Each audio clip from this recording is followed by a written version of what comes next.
to listen. Well, I really enjoy this program today. Cayman Islands' foremost listeners participation program. May God bless every person.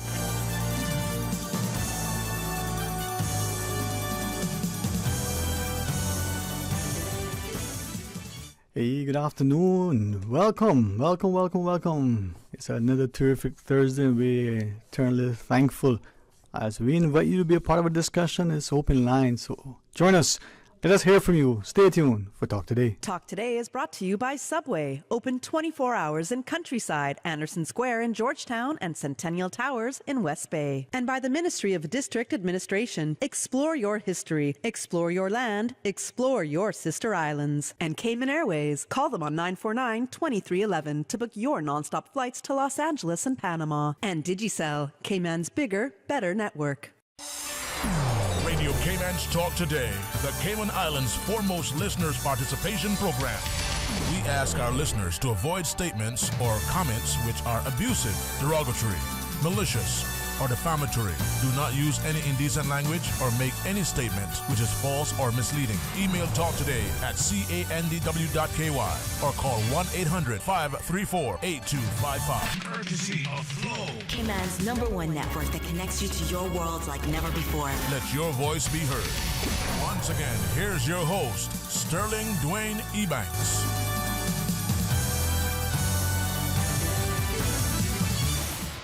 Hey, welcome. Thank you very much for joining us, in all that we're facing and sensing and seeing, in some cases subjected to. I'm reminded how important it is to be both grateful and gracious. Now, much is happening, and you are more than welcome to call and share. You can cuss and complain, and no expletives, but nonetheless, you can vent your frustrations. But my personal preference is always if you could proffer something viable and productive. Solutions, unlike what Mr. Ezra says, our problems are solvable. But too many of us are looking, he reminds us, for problems to our solutions. So let's find solutions and let's do it together. I know days like today, after the inclement weather, sometimes we feel like, we got to dig very deep. So let's do that if necessary, with an attempt to come together and, like a good parent who must guide and nurture the child, and to say at times, hey, no, you're not having any more candy, or no, you're not having any candy, or yes, you're going to do this, or, and as that responsible, nurturing, loving parent, we have to be the parent. So let us be those stewards in our society. It's not about being naive, not even an endeavor to be noble. It's about knowing that it's the right thing to do, and we're going to hold each other accountable. If they assume responsibility, we're going to accept and acknowledge that they must accept that responsibility. So who's going to be first up? 949-8037, 949-6990. Use the toll-free line if you wish, 1-800-534-8255, or you can call us on the WhatsApp, 925-3261. A couple of things to share with you following on to a number of our discussions, but if we might share with you, and again, that growing endeavor to celebrate and to recognize. And we want to say to Mr. Varian Ebanks of West Bay, he's celebrating his 95th birthday today. 95. All the children, the grandchildren, the great-grandchildren, and even the great-great-grandchild. Now, Mr. Varian would call many times and, to be able to listen to him, to appreciate not just his experiences like many. We are thankful there are many like him across our country, and we are grateful to them. I also appreciate that there are many today who look at the passing of their own parents, and whether that was recently or whether that was decades ago, it's still as the day goes by, you still miss those loved ones. But we celebrate as we can, and we commemorate and to Mr. Marion and all the others, well, happy 95th, Mr. Marion. So, you want to celebrate? You want to commemorate? Do it now. Do it now. Do it now. No time like the present. They say give, flowers while you can appreciate it. It's always good to posthumously recognize people if inadvertently you, as a society, fail to do so. Or maybe it was an oversight. Maybe it was the consciousness of the collective of the time. But let's make hay while the sun shines, they say, and it's been rainy a few days. Some people appreciate how low-lying the areas are, how the weather can at times impact us in a negative way, not just physically, but mentally as well. So let's dig deep and be positive and encouraging, nurturing, and the like. And let's look at things and recognize that we don't have a solution. We don't know what it is, but we've seen the problem. Maybe in addressing the problem, we need to acknowledge that it exists. And maybe we might say, but think for instance, you have a nice football team, but the person up front who is supposedly your goal scorer really can't kick the ball as well as the person on the bench. Well, maybe the person who's your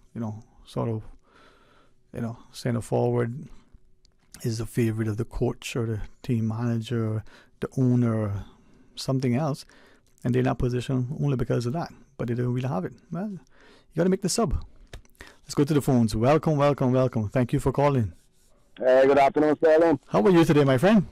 I am good, my friend. I am good. God bless me, man. I hope He bless me the same way. He has, man. He has. Yeah. Yes. Yeah, sorry about that. I was listening to what you were saying about the saying Mr. Ezard has with the solutions. Yeah. But I have the topic regarding that solution because it seems like our government can't come to solutions when it comes to debt that we are falling in time and time again, and we see it, we hear about it, and it doesn't seem like they have solutions. They got 3-4 months, roughly 4 months left of this year, and finding a solution to $1 billion in 4 months. I don't know why they sit down and how to try to resolve these issues that causing the Cayman Islands such a debt and a deficit of knowing that we go in such a deficit of such as a $1 billion deficit. We hear the spending like it going out of like money falling off of mango trees. These days not mangoes falling out of trees. Seems like money falling out of these mango trees, but they're spending every corner you can hear, forgetting about the Caymanian, spending everything that they can think of, they spend it on. And I had to reflect on one part of the reading that the Premier had during the printing of what he said. And he said that the government reflects and focuses on the people of the Cayman Islands, the Caymanians. I don't know, I don't understand what government is focusing on these Caymanians, because I don't see this government focusing on this 3 Cayman Islands. I see them focusing on the way that they can get popularity by saying that they spend money building this or forming this, and at the end of the day, on one of the talk shows, somebody got calling, asking why they can't be helped. And I look after instance like here on the block, we got a gentleman that always calling regarding his business, which is Mr. Markson up at the bakery. They can't seem to reach out and help him. They can't seem to reach out and help those Grand Cayman that need help with their life, their children, their families. But they can always reach out and say they can build this big old $35 million building and going put on this big old $37 million runway and whatever figures they comes up with. Things that are not necessary for the Cayman Islands to strive on. It didn't bother us before. How all of a sudden, because they can come up with these big ideas, it's a problem now. We have passed the last 25 years in the same situation as where we are now. But now we've fallen in a problem with that. We're running short, and we got cut here, and we got cut there, in order to cover these kind of costs. So then it shouldn't be. It shouldn't be. With that, the Premier come up and say they got cut costs. I remember when I was working in the government sector of the fire department, when the government fell in a deficit, that at the time, Mr. McKeever Bush was the leader of government, they had to cut salaries in order for the system to fall back in line, for the country to come out of deficit.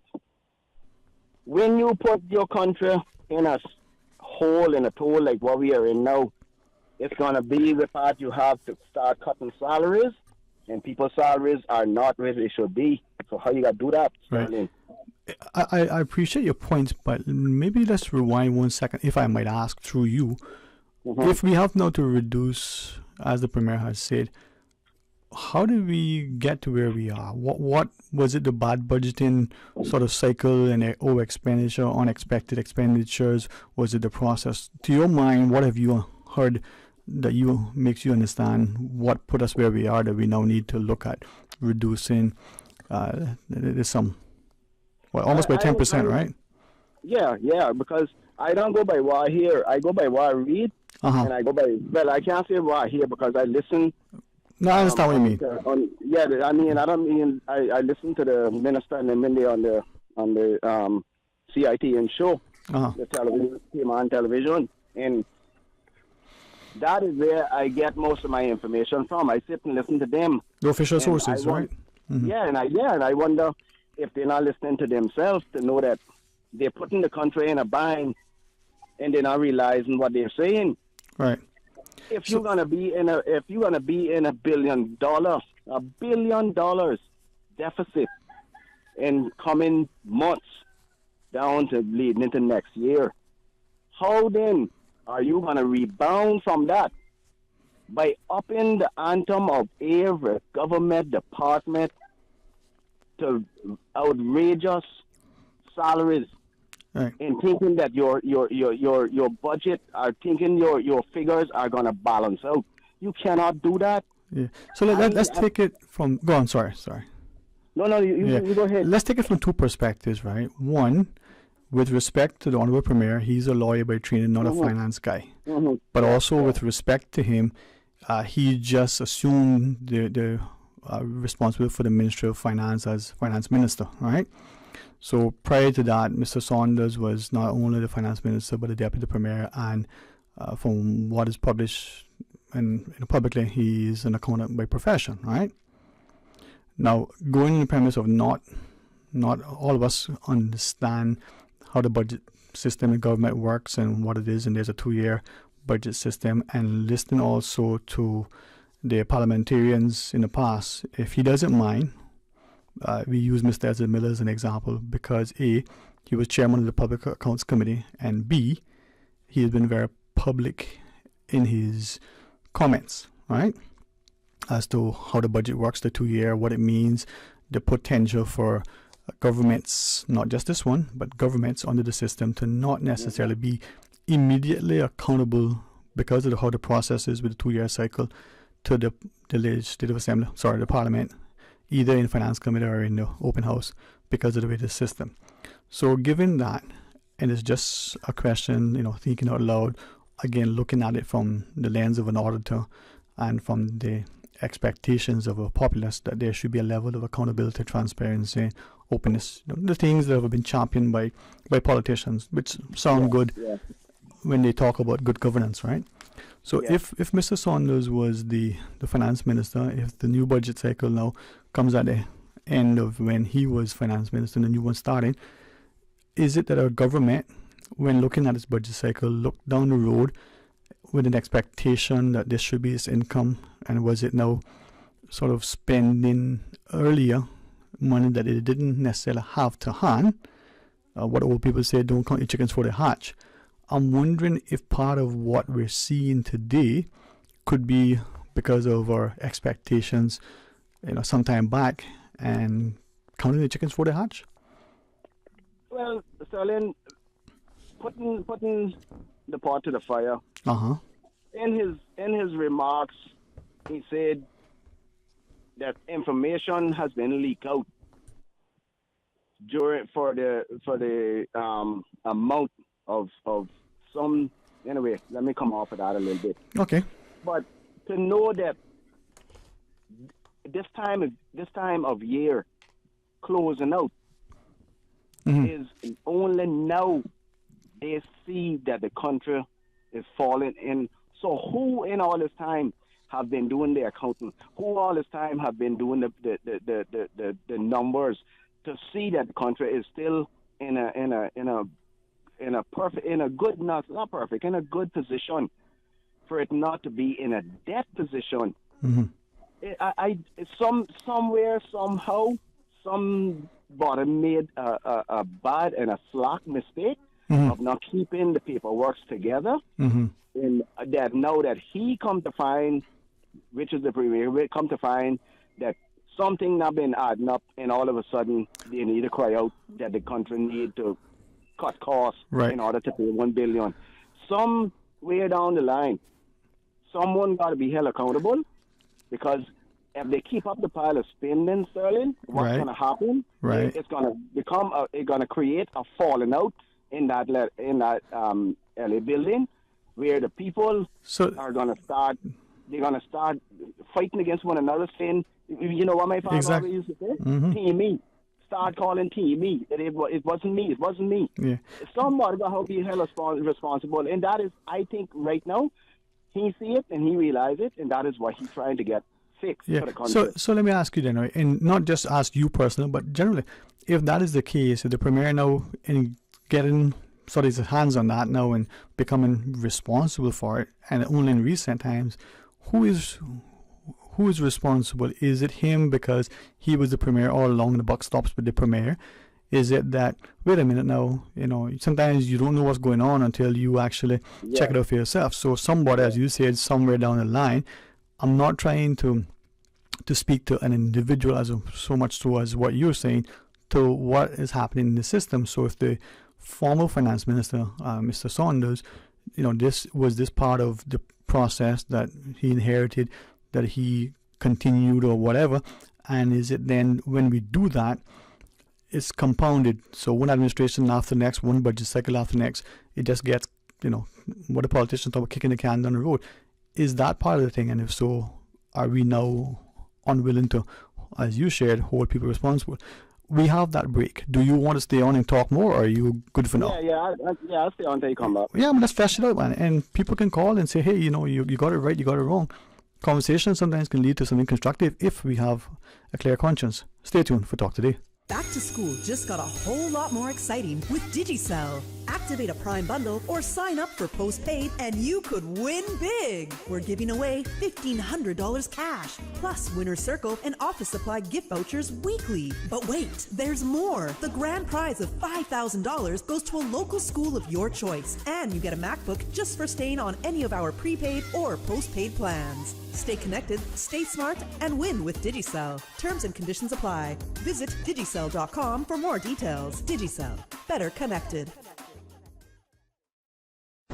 How can you make a classic BLT sandwich even better? Well, by adding tuna. Wow.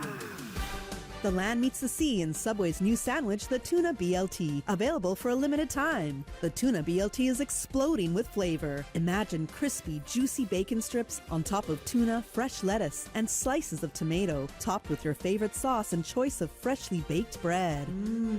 Enjoy the best of both worlds with the Tuna BLT from Subway. Subway, eat fresh. Here's a CUC storm tip.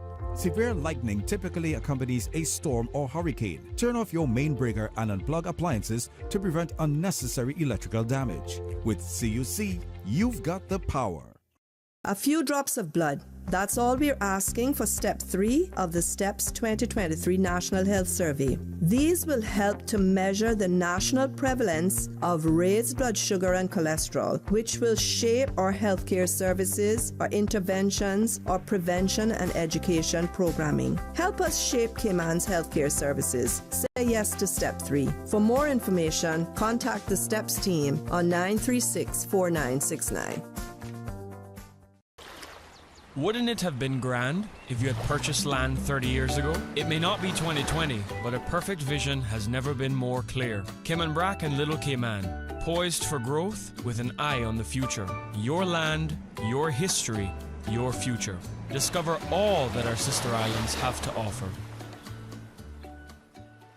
Back by popular demand and in celebration of Le Classic's 40-year anniversary is the unforgettable Your Age is Your Discount shoe sales event. That's right, Cayman, it's happening. Your Age is Your Discount on every shoe, bag and wallet for men and women. This Friday and Saturday only, August 25th and 26th, 11 a.m. to 7 p.m., Le Classique in the Strand. Your Age is Your Discount shoe sales event. Limited to 50% off, proof of age required. This Friday and Saturday, Le Classique in the Strand. Come, celebrate Le Classique's 40th anniversary and celebrate you with Your Age is Your Discount, 11 a.m. to 7 p.m. Don't miss the $40 shoe deals. See you there. You know, as a little girl, I dreamt of traveling to faraway places and foreign lands. I tell you what though, no more dreaming. This summer, I'm going flying with Cayman Airways. How blessed are we in the Cayman Islands to have a very own national airline? Girl, you can fly to so many international destinations without the hassle of connecting flights. On top of Jamaica, Cuba, and Honduras, you got non-stop flights from Cayman to New York, Miami, Tampa, and even Denver, Los Angeles, and now Panama. Going to be a little cafe con leche and Hollywood Squares for this old gal this summer. Make your travel dreams come true with Cayman Airways, offering non-stop flights for non-stop adventures in Panama, LA, and many more places in between. For details and to book, call 949-2311, contact a travel agent, or visit CaymanAirways.com. Talk today. But I do have some questions. Talk today. Cayman Islands' foremost listeners participation program. Talk today. Because there are more questions than answers. What the public is saying. Waiting to take your calls right now. Sterling Dwayne Ebanks.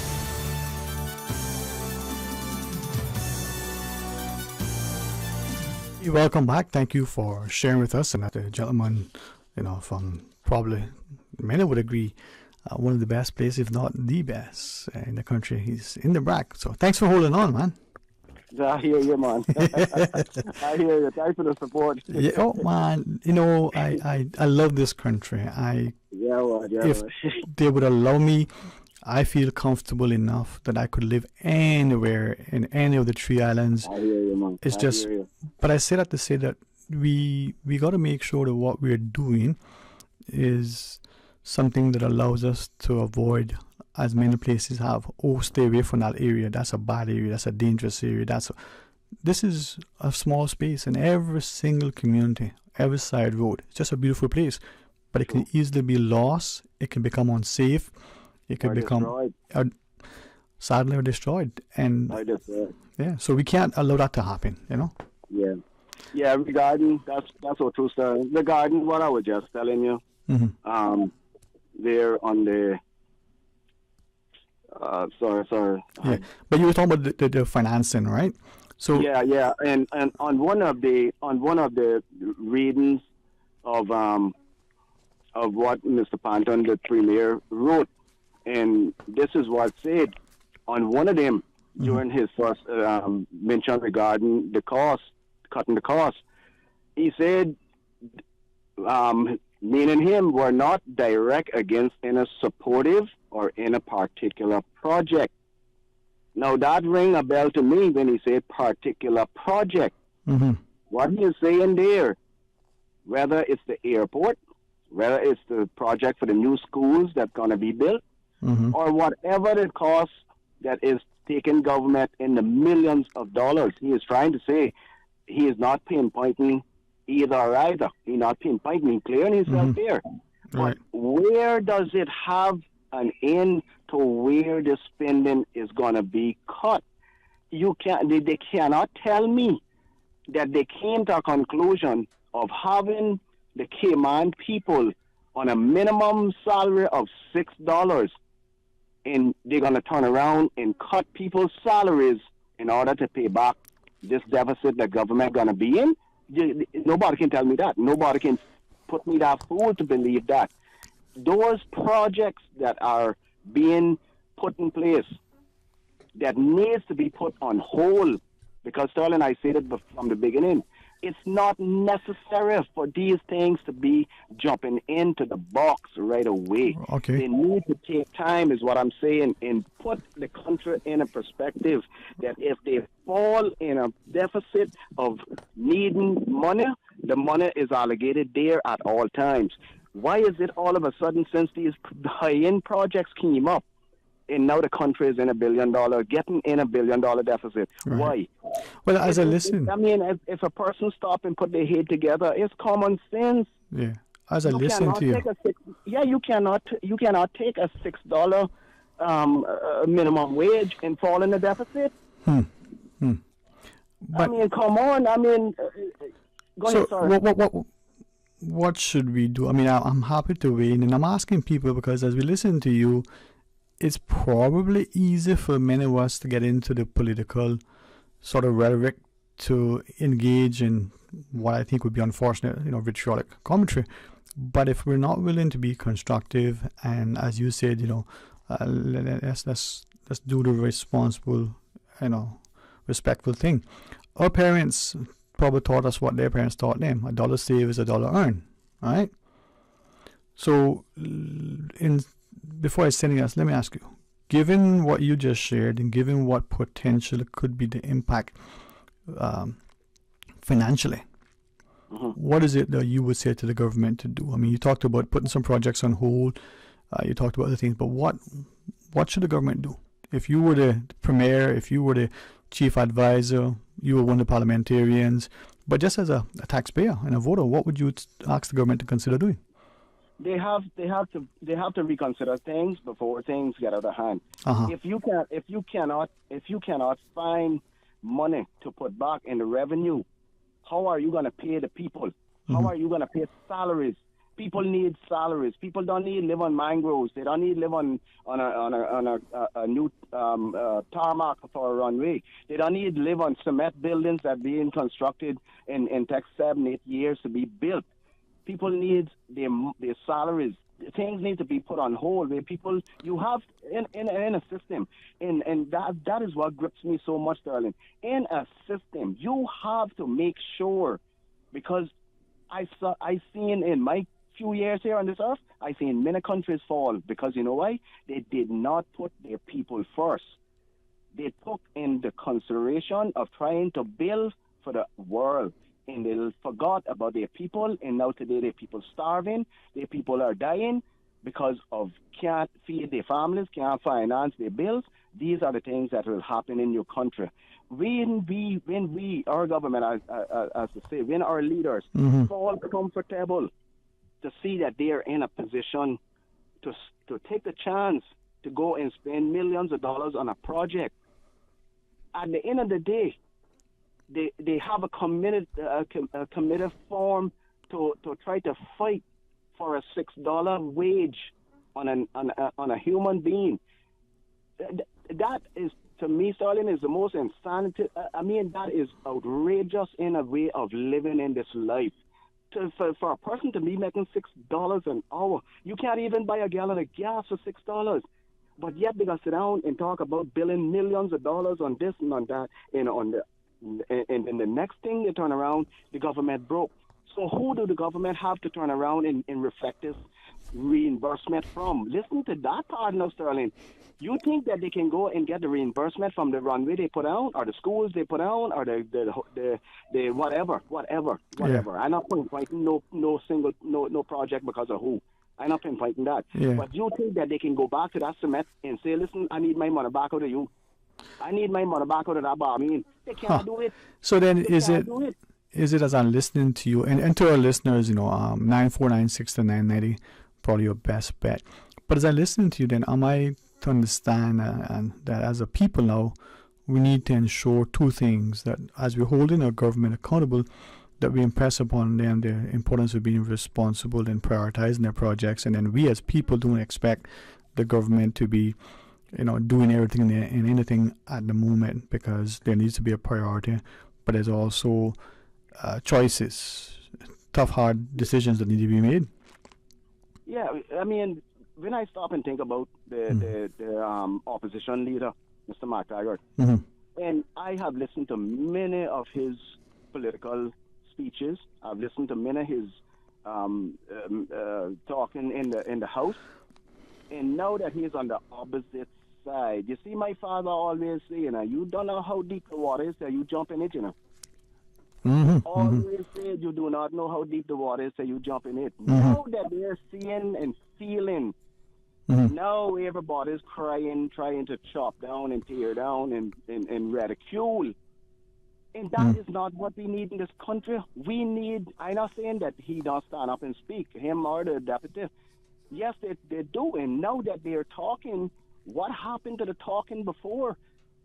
Well, is that we cannot reflect on what we did wrong and try to correct our wrong with our right every time that we think that we are right.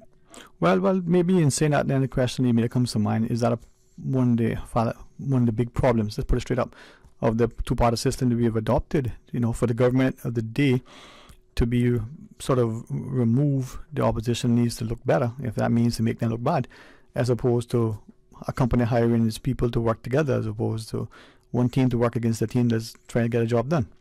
That is it. I mean, starting when you start, I don't know if you watch the Florida news, but when Ron DeSantis was up in government as the mayor of Florida and everything, and when he was there, all hooting in cahoots with all of the big shots trying to look good before Biden got president. Now that he's had a chance of getting president, now he's telling the people that Biden not no good.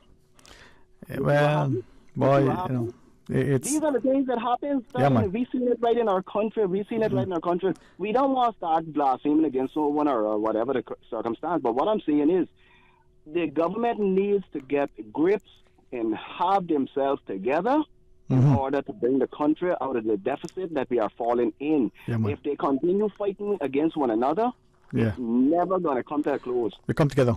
All right. Hey, thanks, man. Thank you for taking time to share your considered perspective. All right.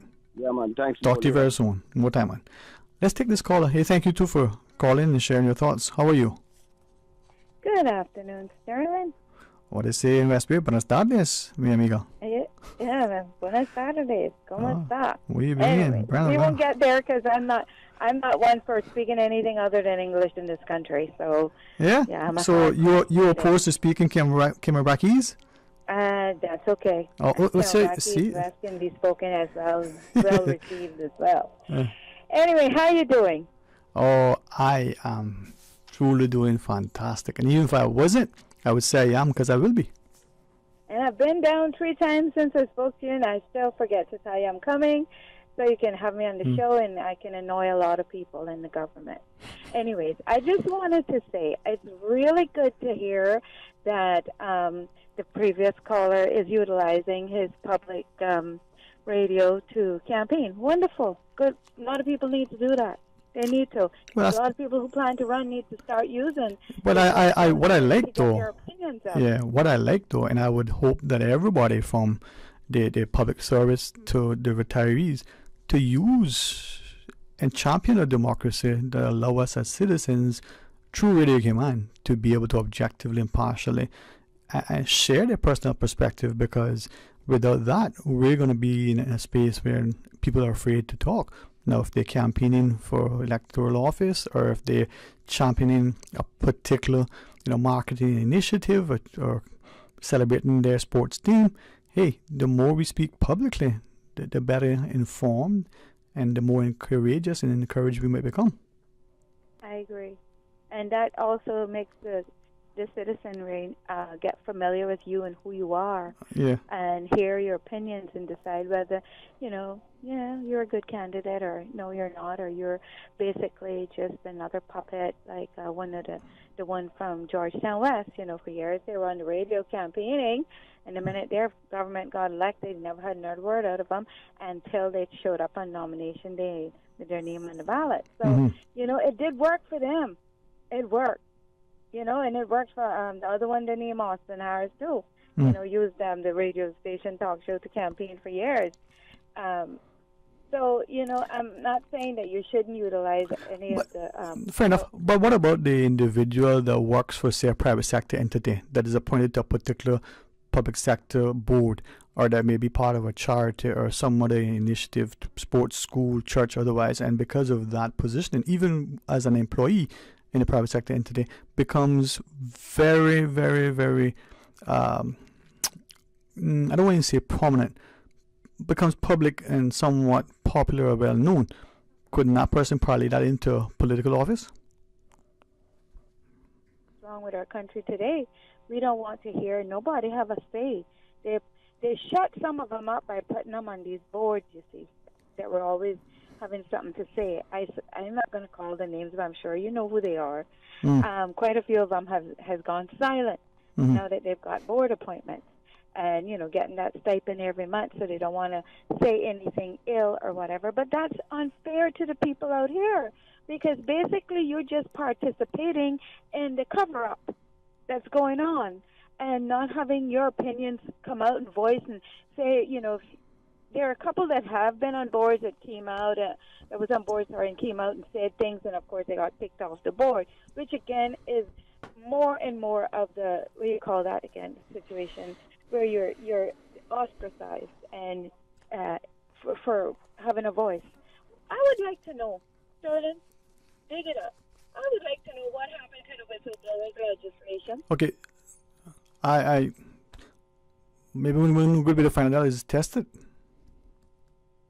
I tested it, and you know what that gave me for doing that. But do you think part of the challenge... Go ahead. Before it was even a law. I wrote to the deputy governor that came out, not Mr. Manderson, he's the best there is, but a previous deputy governor, and exposed the money laundering. And look at who walked away with the nails in their feet and their back, the stabs in their back and everything else. Me, because I exposed it. So, and that was before they had a law. They had made a law for it. I'm not afraid of exposing any of that stuff. I'm not afraid of being a whistleblower. I took the licks and walked the walk from those licks and still walking it, because there's still a lot of people out here in the community who will take their initiative to go and read Hansard, read acts, make sure they're educated on the systems of this country, so they're not listening to just one voice out there that is certainly not from the John the Baptist era, and taking their word for granted, like it's gospel and it's perfected. And it's not. People need to stop leaning on other people's opinion of things and start doing their own research and start checking their own facts and ensuring they get it right. I mean, there's stuff I see published out there about people, and I'm like, that's not so. It doesn't go so.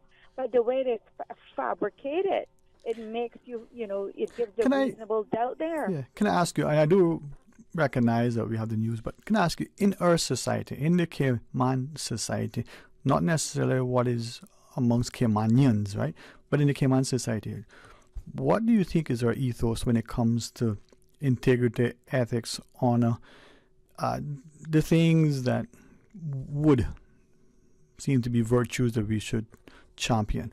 Do you think we're going to say, hey, this is how it should be? Or are we willing to turn a blind eye because at that time it's politically expedient and economically convenient for us? Well, first of all, we'd have to rid nepotism, favoritism, and all of that from our entire system of culture. It's in our culture. We're groomed into that. And then, stop treating everyone as if they walked off of the throne of grace up in heaven and they're perfect and everything they say is gospel and everything they do is correct. It's not so. The systems are constantly being challenged in this country, with corruption, and the corruption is so thicker than a damn heavy cake. So my point is, when we clean the system up, then we can say, okay, yeah, you know, the last governor of the Cayman Islands, all he did was play steel pan and smile. He did absolutely nothing and talk lies out of his mouth about we're this and we're perfect and we're the best in government. We are not.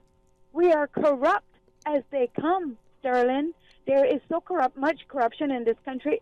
You have no idea of the layers of it. You peel back a layer and there's a thicker layer of corruption right there waiting for you. Yeah. And it's every department of our government, every agency, every statutory board, every statutory authority, everywhere. But I mean, I must interject and ask, that is probably a common perception or allegation. But in the absence of evidence, convictions, charges, or something, are we justified in making that generalization? And if it's not accepted, are we okay with it? Because then it's an indictment on us. Hey, thank you for that. You're welcome to share your thoughts further. But boy, I was out yesterday and I haven't forgotten that we have the news to take, so I can't use that as an excuse. Join us after the break.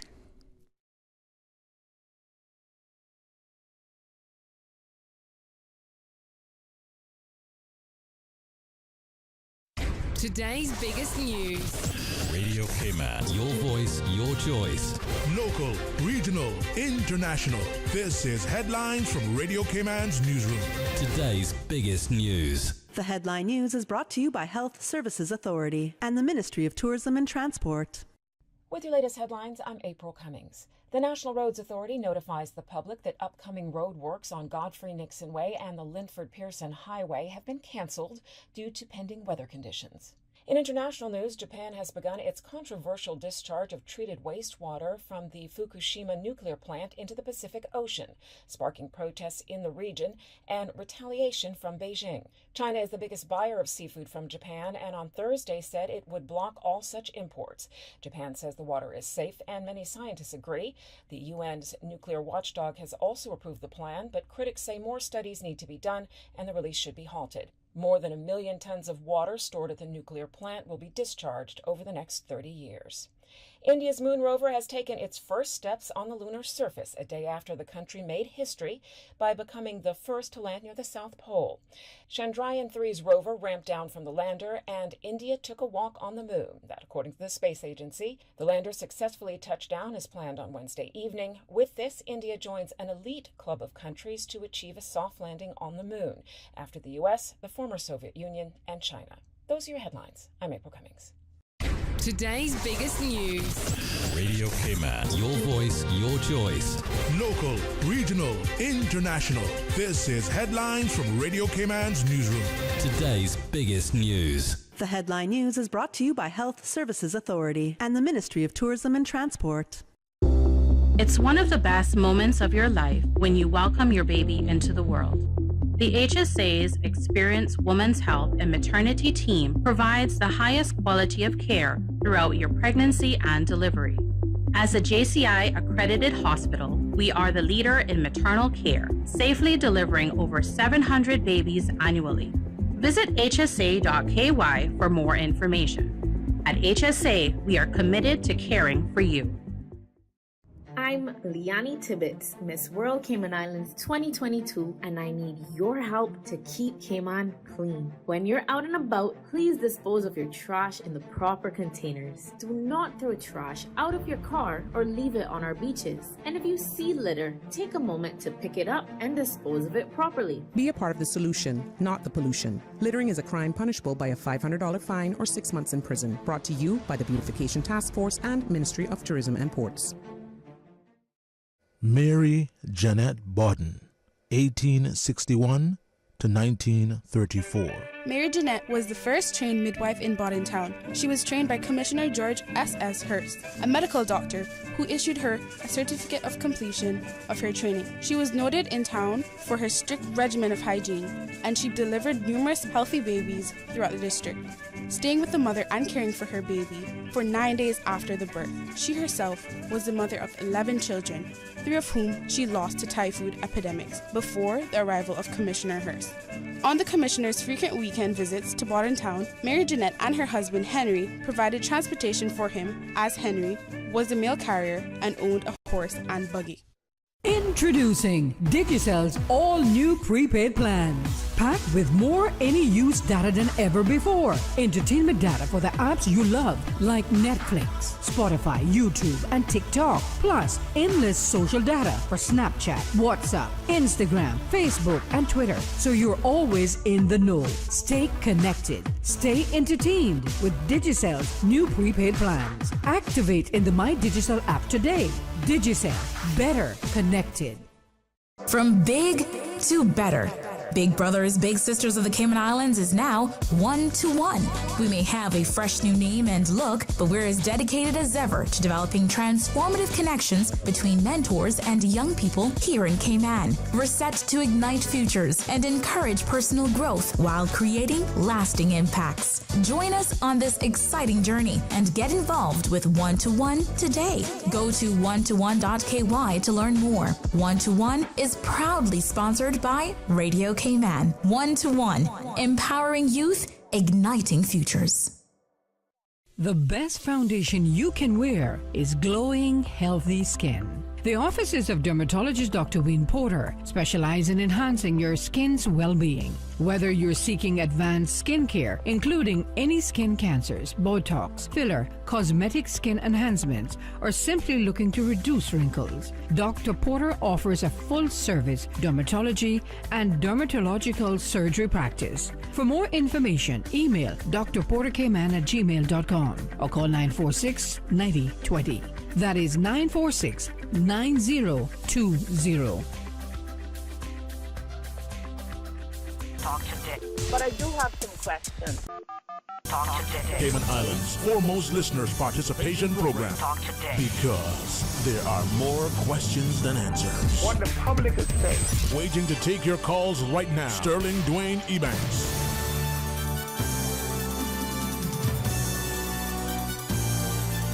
Hey, welcome back and thanks for sharing. And to the last two callers, in particular, the wonderful lady just before the news, those are people who I can encourage you. Through them, you can be inspired to share your thoughts. They give you their informed perspective. So as we invite new callers and callers who have called before to call and continue their conversation, certainly we can learn more. There's a call in the queue, right, Miss Suze? Let's go to the phones. Welcome. Thank you for calling. Yeah. Afternoon, Mr. Sterling. How are you today, my friend? How are you? I'm doing good. Another day above the ground, right? Yeah, a friend of mine once used to say, everybody talked about, and day above ground is a good day, but if you say, boy, you think today's a bad day, try missing one. Well, I heard something really funny the weekend. They say, and a day above the ground, you got to think about the spinner shark. The spinner shark jumps out of the water with the remora stuck on him, and sometimes he gets flinged away. Think of the bad day then he had. Yeah, it's a matter of perspective, right? Yeah, definitely. Yeah, man. I agree completely with the previous callers. The two other that had called before me. Uh-huh. I appreciate whistleblowers, and nothing is wrong with being a whistleblower. At the end of the day, without them, we won't know what is going on, right? And I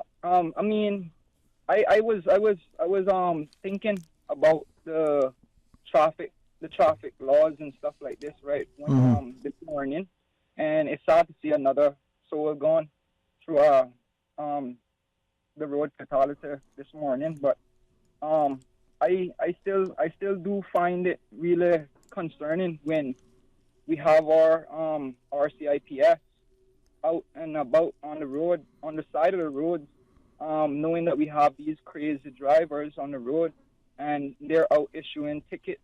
Like, I understand it's a concern for the speeders on the island that they're endangering other people, right?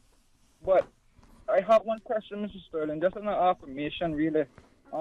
If you was to be pulled over by the police, just say, for example, you was going 45, just 5 miles over the speed limit. Let's just say you're going 46 miles an hour, right?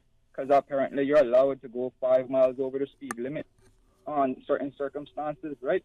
And if you was to be pulled over by the police, and just say he clocked you at 46 miles an hour, and then he was to issue you a ticket, he or she was to issue you a ticket, and they was to ask, can we search your vehicle? No, you have a right to refuse the search because there's nothing in there for them to find. Is there any way against the law that they are not supposed to really search your vehicle if they're not giving consent? Because I think it's a violation to your privacy if you are in your vehicle and they want to search your car for no specific reason. I mean, you're pulled over by a traffic stop for speeding. You know, that's a good question, and although I have what I think is... No, because apparently people believe that you lost your rights for privacy now. Yeah. I want to make sure that we never lose our rights for privacy. Yeah. And I was going to say, maybe it was two things immediately come to mind before I venture any definitive attempt at an exhaustive answer. Let me speak to some of the attorneys, right? But we also appreciate, one, that police has what I think some of us would say, however it's defined in some jurisdictions, probable cause. If they pull you over at a traffic stop, maybe you were speeding, maybe it was just part of their traffic operations, and they believe there's some drug, whether it's through the smell of something you've drank or otherwise consumed, they might be able to. Now, I know many, including lawyers, just across jurisdictions generally, have questioned to what extent a democratic society is on the verge of being, in their words, a police state, when police have stop, search and seizure sort of powers. It also flips the coin over and asks to what extent the general population, as you're asking, is sufficiently informed of its rights. Now, many would say, if you have nothing to hide, why should you refuse the police? Why should you be objecting to the installation of CCTV cameras and the like? But the I guess champions of freedoms would probably say, well, if you're going to preserve civil liberties, you need to make sure that you don't cross that very, very thin line between the law-abiding civil society and an overreach by policing machinery and the like. It's interesting. Let me ask that question to give a better answer. But very, very interesting that you asked that. Yeah, it's just my concern because, like, let's just say, for example, right, you're 15 minutes late for work already, and say you're driving just over the limit, like I said, 46. You're still trying to drive as responsible. Maybe the speedometer is in kilometers, and you might be off 5 miles an hour. And let's just say that you're on your way to work. You're late already, not rushing, but trying to keep a pace where it's steady. And you're stopped to be wasting time now, telling if the officer was to ask to search the vehicle, it would be a waste of time to assume that there's anything inside of the vehicle. Like where's the suspicion that, if you're a regular civilian, you don't do drugs, you don't drink, you're just a person that like to be responsible. I mean, to put it in not me that is going through this, it's just I'm thinking outside the box of another person's problem, if you understand where I'm going, right? I'm just thinking, is there a right to refuse a search? Because if there's no suspicion, sir, that's almost as violating the privacy of the person. I mean, that's a private property they're going to go into with no consent. There shouldn't be any forceful reason to go in your vehicle, right? Again, it's not something I'm asking a lawyer now, see if I can get a response. And just for the record, and by the way, that's a show that we have on Radio Cayman Monday, Wednesdays and Fridays with Mr. Art. Good show for people to tune in.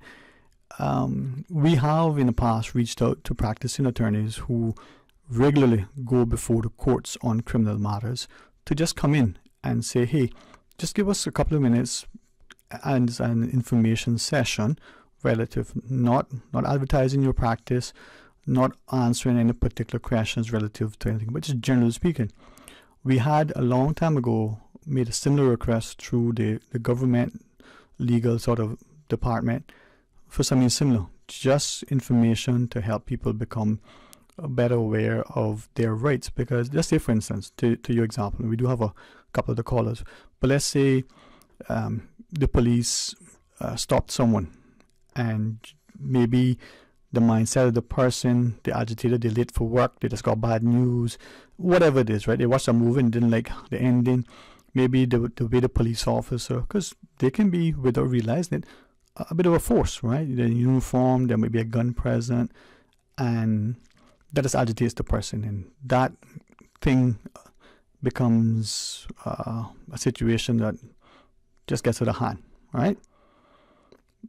Could we understand how to de-escalate the situation? Do we appreciate how just our presence on both sides of the coin can make things worse, right? Yeah. And the police officer's job can't be particularly easy at times. I mean, some of us as regular citizens have no manners and consideration, and we great respect some of us as people in position of authority, whether it's the person holding the door open for you, for the business to open, whether it's the person in uniform. We make, what do people say, make the power go to our head. So humanity, humility is seriously lacking in the last few years, have become glaringly evident, you know.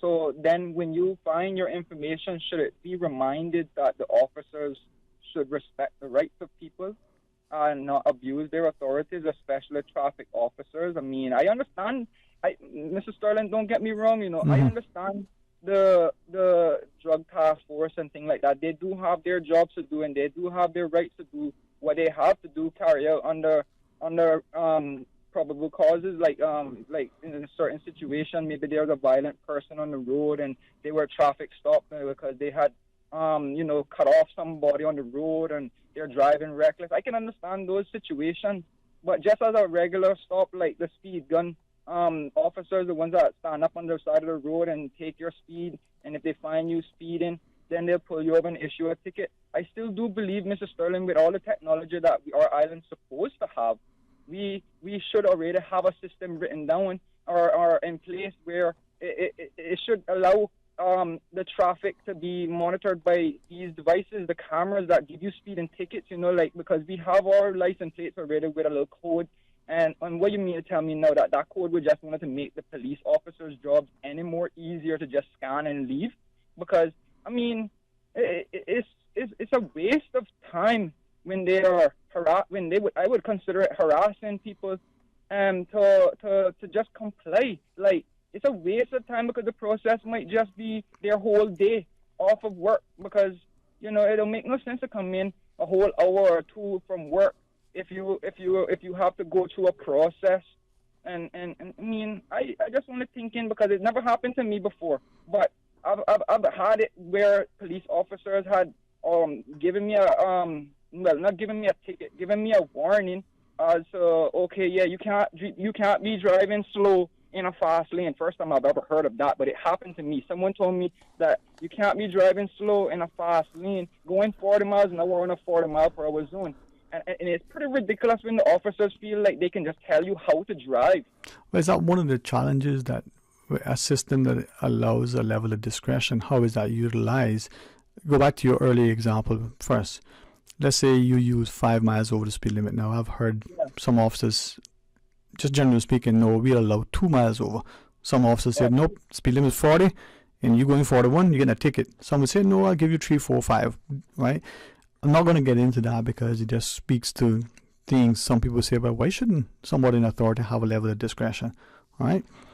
But come back to the notion of speeding and not speeding and going too slow on a freeway. If you have a 40 mile an hour speed zone and someone's going 25, potentially that may cause two things: a backup of traffic, or people to now overtake.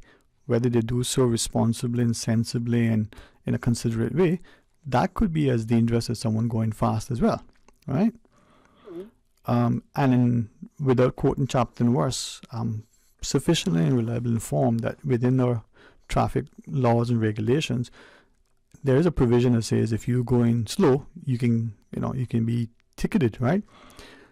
But even in the absence of that, one would think, well, that's make kind of sense, right? Because if you on a road and you're, impeding traffic because you're going slow, what's the consequence?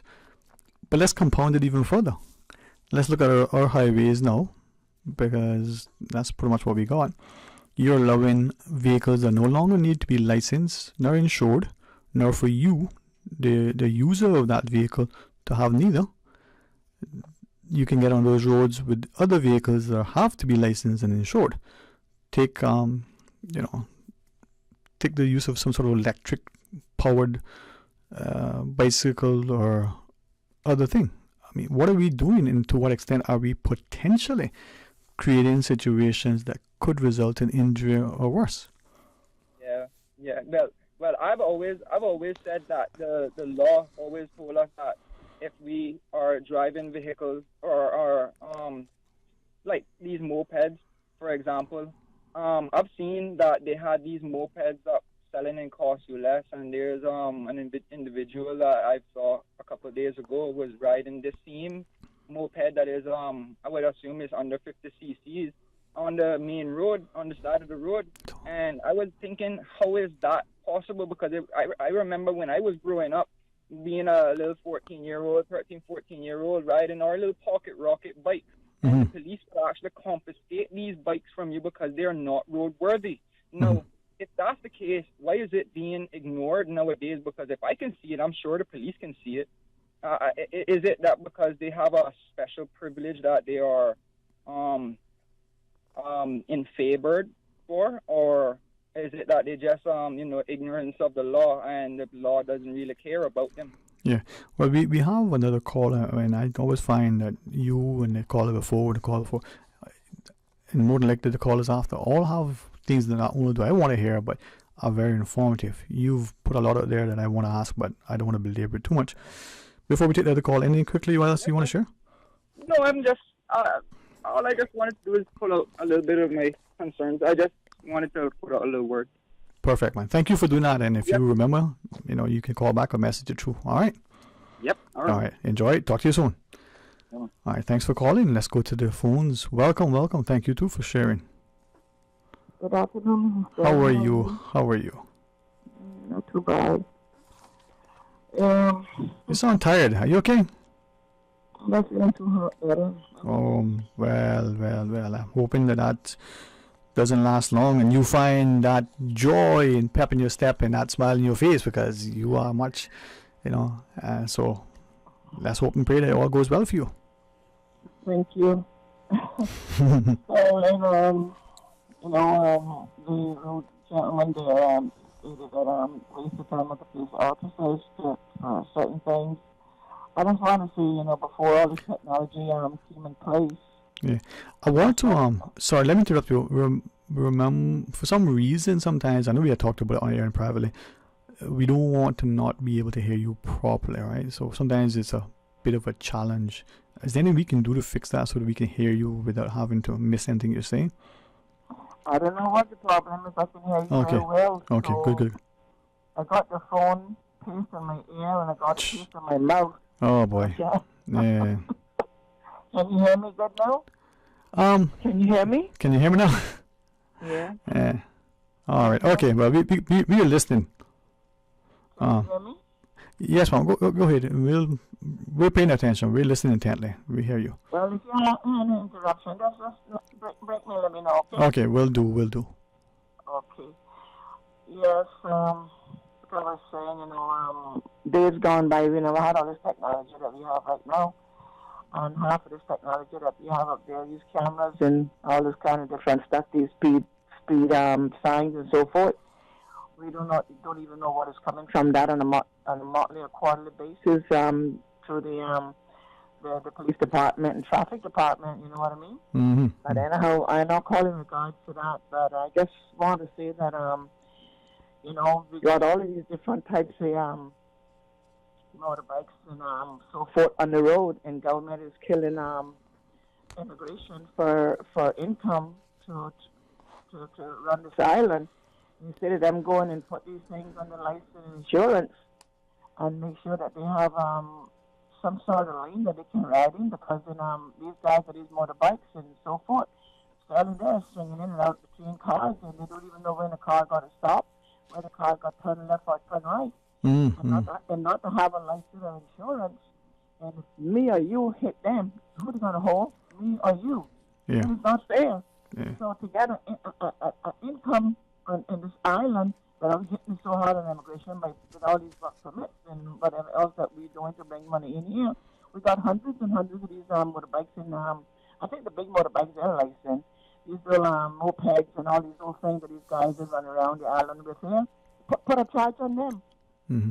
We're not doing anything wrong. But it is, as you shared, the lost revenue if a particular vehicle needs to be licensed and insured, and you need to pay the requisite license to, drive or ride that vehicle, and then there are these vehicles that not only the liability and potential risk of harm to the person riding it, but as you shared, what is happening? So I mean, we'll mention it again, after the break. But thank you for putting it on the table. There's something need to be done because it is dangerous. Are you going for a break now?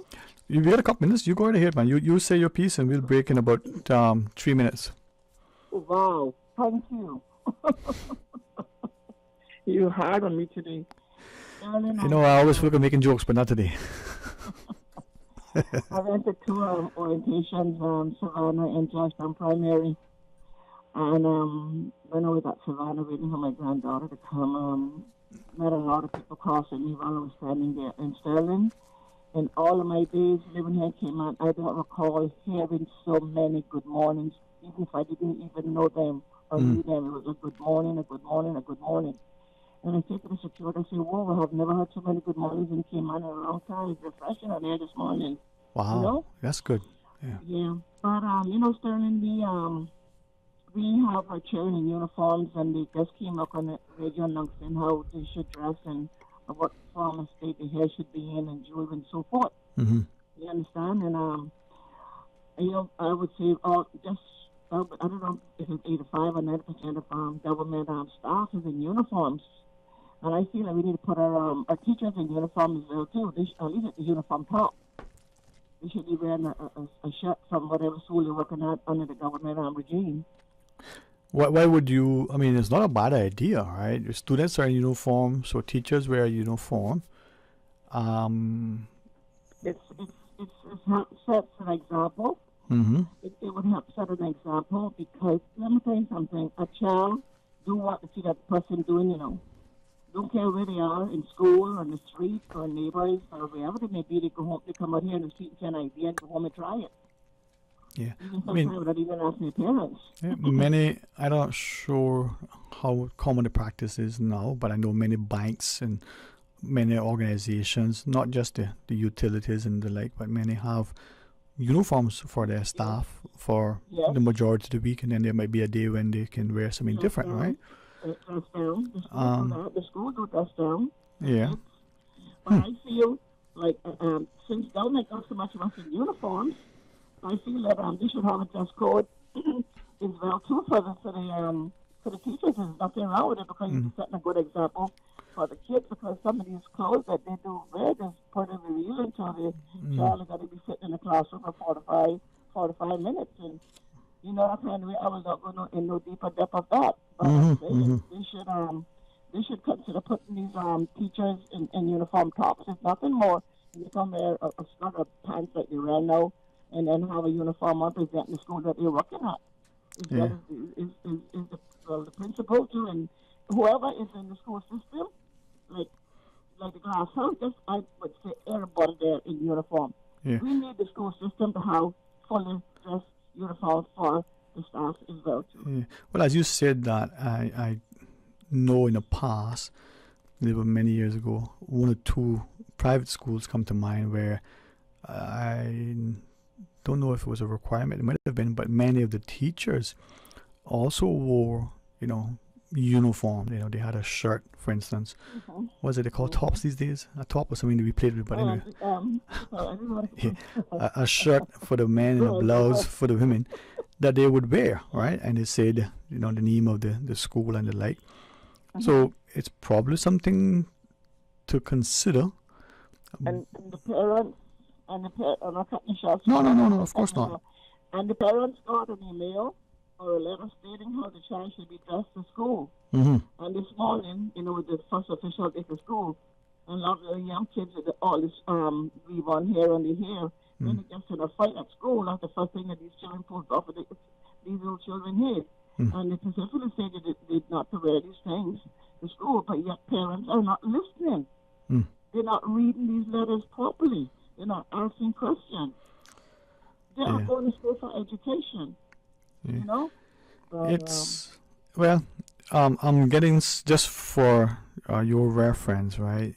We are here new because we're paying very close attention, but we just double checking, and some members of our listening public have shared that they're trying to hear you, but it's not as clear as some of the other callers.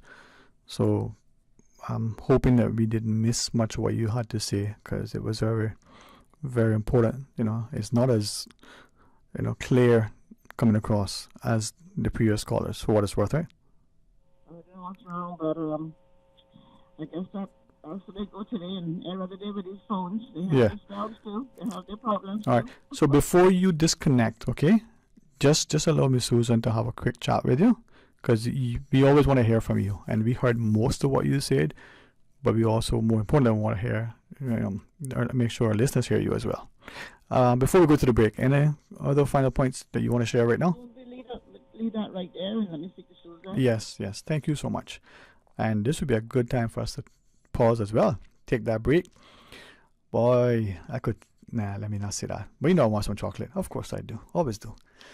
Call us 949-6990. What else, Ms. Susan? 949-8037. And then 925-3261. That lightning was, ferocious, huh? Stay tuned for Talk Today. As a little girl, I dreamt of traveling to faraway places and foreign lands. I tell you what though, no more dreaming. This summer, I'm going flying with Cayman Airways. How blessed are we in the Cayman Islands to have a very own national airline? Girl, you can fly to so many international destinations without the hassle of connecting flights. On top of Jamaica, Cuba, and Honduras, you got non-stop flights from Cayman to New York, Miami, Tampa, and even Denver, Los Angeles, and now Panama. Going to be a little cafe con leche and Hollywood Squares for this old gal this summer. Make your travel dreams come true with Cayman Airways, offering non-stop flights for non-stop adventures in Panama, LA, and many more places in between. For details and to book, call 949-2311, contact a travel agent, or visit CaymanAirways.com. A few drops of blood. That's all we're asking for Step 3 of the STEPS 2023 National Health Survey. These will help to measure the national prevalence of raised blood sugar and cholesterol, which will shape our healthcare services, our interventions, our prevention and education programming. Help us shape Cayman's healthcare services. Say yes to Step 3. For more information, contact the STEPS team on 936-4969. All aboard the Pizza Boat! Cayman's newest pizzeria. Birthday parties, office luncheons, summer camps, game night. Whatever your occasion, bring the fun with Pizza Boat. A Cayman twist to pizza. Bringing fusion ingredients from all over the globe to give you locally inspired fresh pizzas all day, every day. What's more, now you can enjoy a boat-shaped pizza with toppings of your choice. It's Pizza Boat. Pizza Boat, now open in Queens Court on West Bay Road. Pick up or delivery 949-0000 or order online www.pizzaboat.ky. Pizza Boat. Experience the ultimate pizza voyage. Back by popular demand and in celebration of Le Classique's 40-year anniversary is the unforgettable Your Age is Your Discount shoe sales event. That's right, Cayman, it's happening. Your Age is Your Discount on every shoe, bag, and wallet for men and women. This Friday and Saturday only, August 25th and 26th, 11 a.m. to 7 p.m., Le Classique in the Strand. Your Age is Your Discount shoe sales event. Limited to 50% off, proof of age required. This Friday and Saturday, Le Classique in the Strand. Come celebrate Le Classique's 40th anniversary and celebrate you with Your Age is Your Discount, 11 a.m. to 7 p.m. Don't miss the $40 shoe deals. See you there. Introducing Digicell's all-new prepaid plans. packed with more any use data than ever before. Entertainment data for the apps you love, like Netflix, Spotify, YouTube, and TikTok. Plus, endless social data for Snapchat, WhatsApp, Instagram, Facebook, and Twitter. So you're always in the know. Stay connected. Stay entertained with Digicell's new prepaid plans. Activate in the My Digicel app today. Digicel. Better connected. Talk today. But I do have some questions. Talk today. Cayman Islands' foremost listeners participation program. Talk today. Because there are more questions than answers. What the public is saying. Waiting to take your calls right now. Sterling Dwayne Ebanks.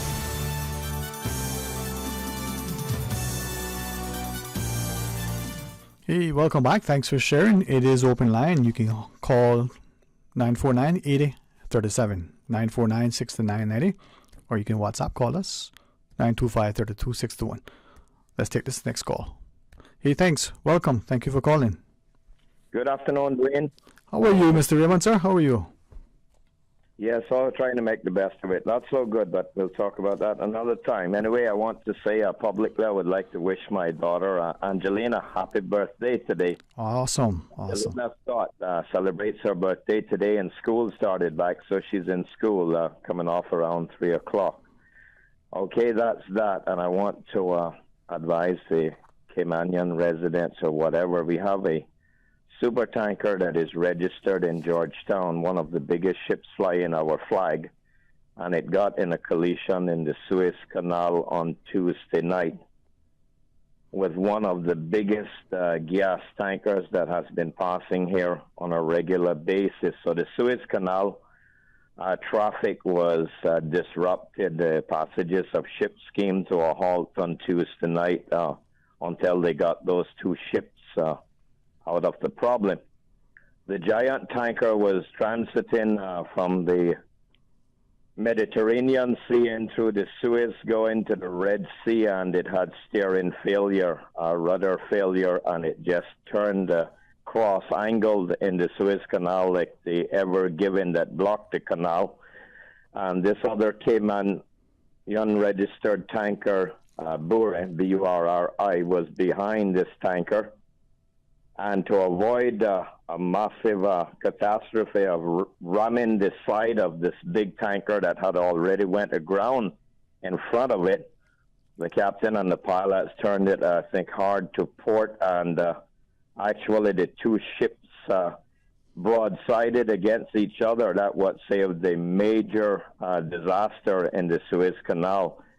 They brought up against each other, sort of parallel instead of just a direct impact, with the bow of the Cayman Island registered tanker hitting into the side of this almost 1,000-foot long LNG tanker, just a brand new ship, Norwegian owned, and almost 150 feet long by almost 1,000 feet long, 150 feet wide by 1,000 feet long. The Caymanian registered one was 819 long, super tanker by 144 wide. So that there was no really major damage to the two tankers.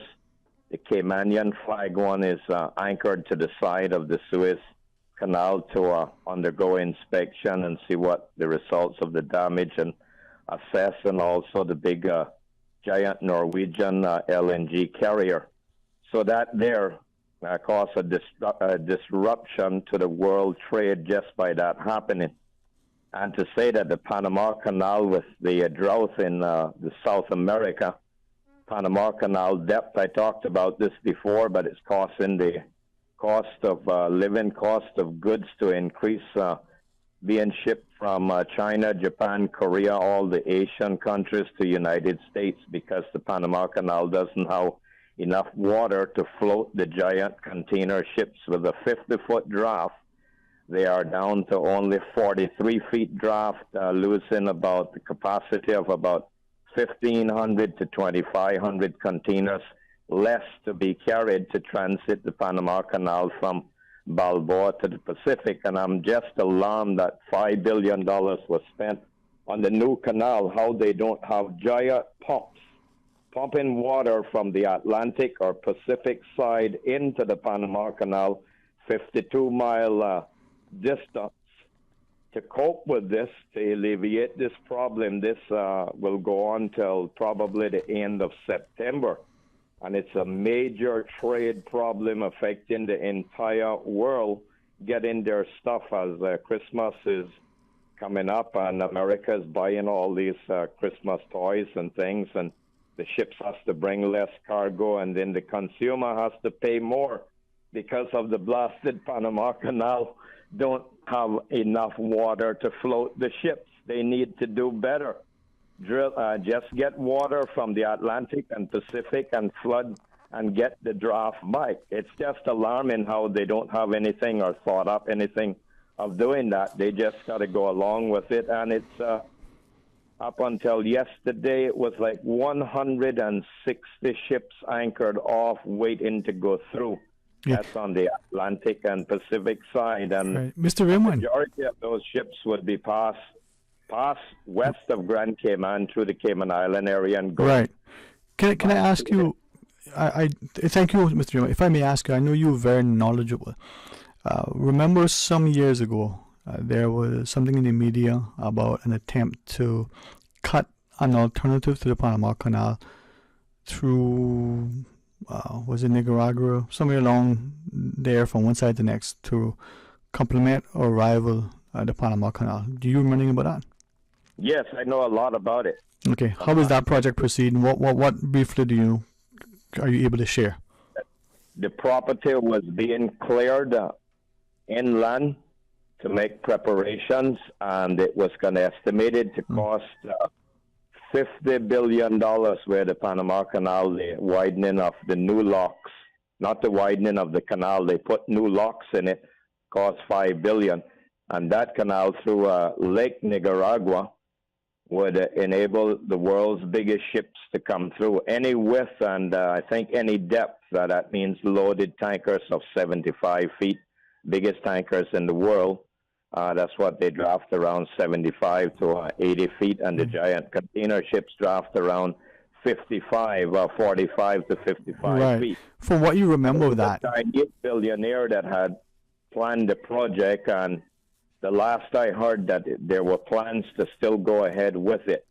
Okay. And it was, as you said, okay. You show us, and I'm mindful to ask other questions, but, not knowing any more than what little we do know.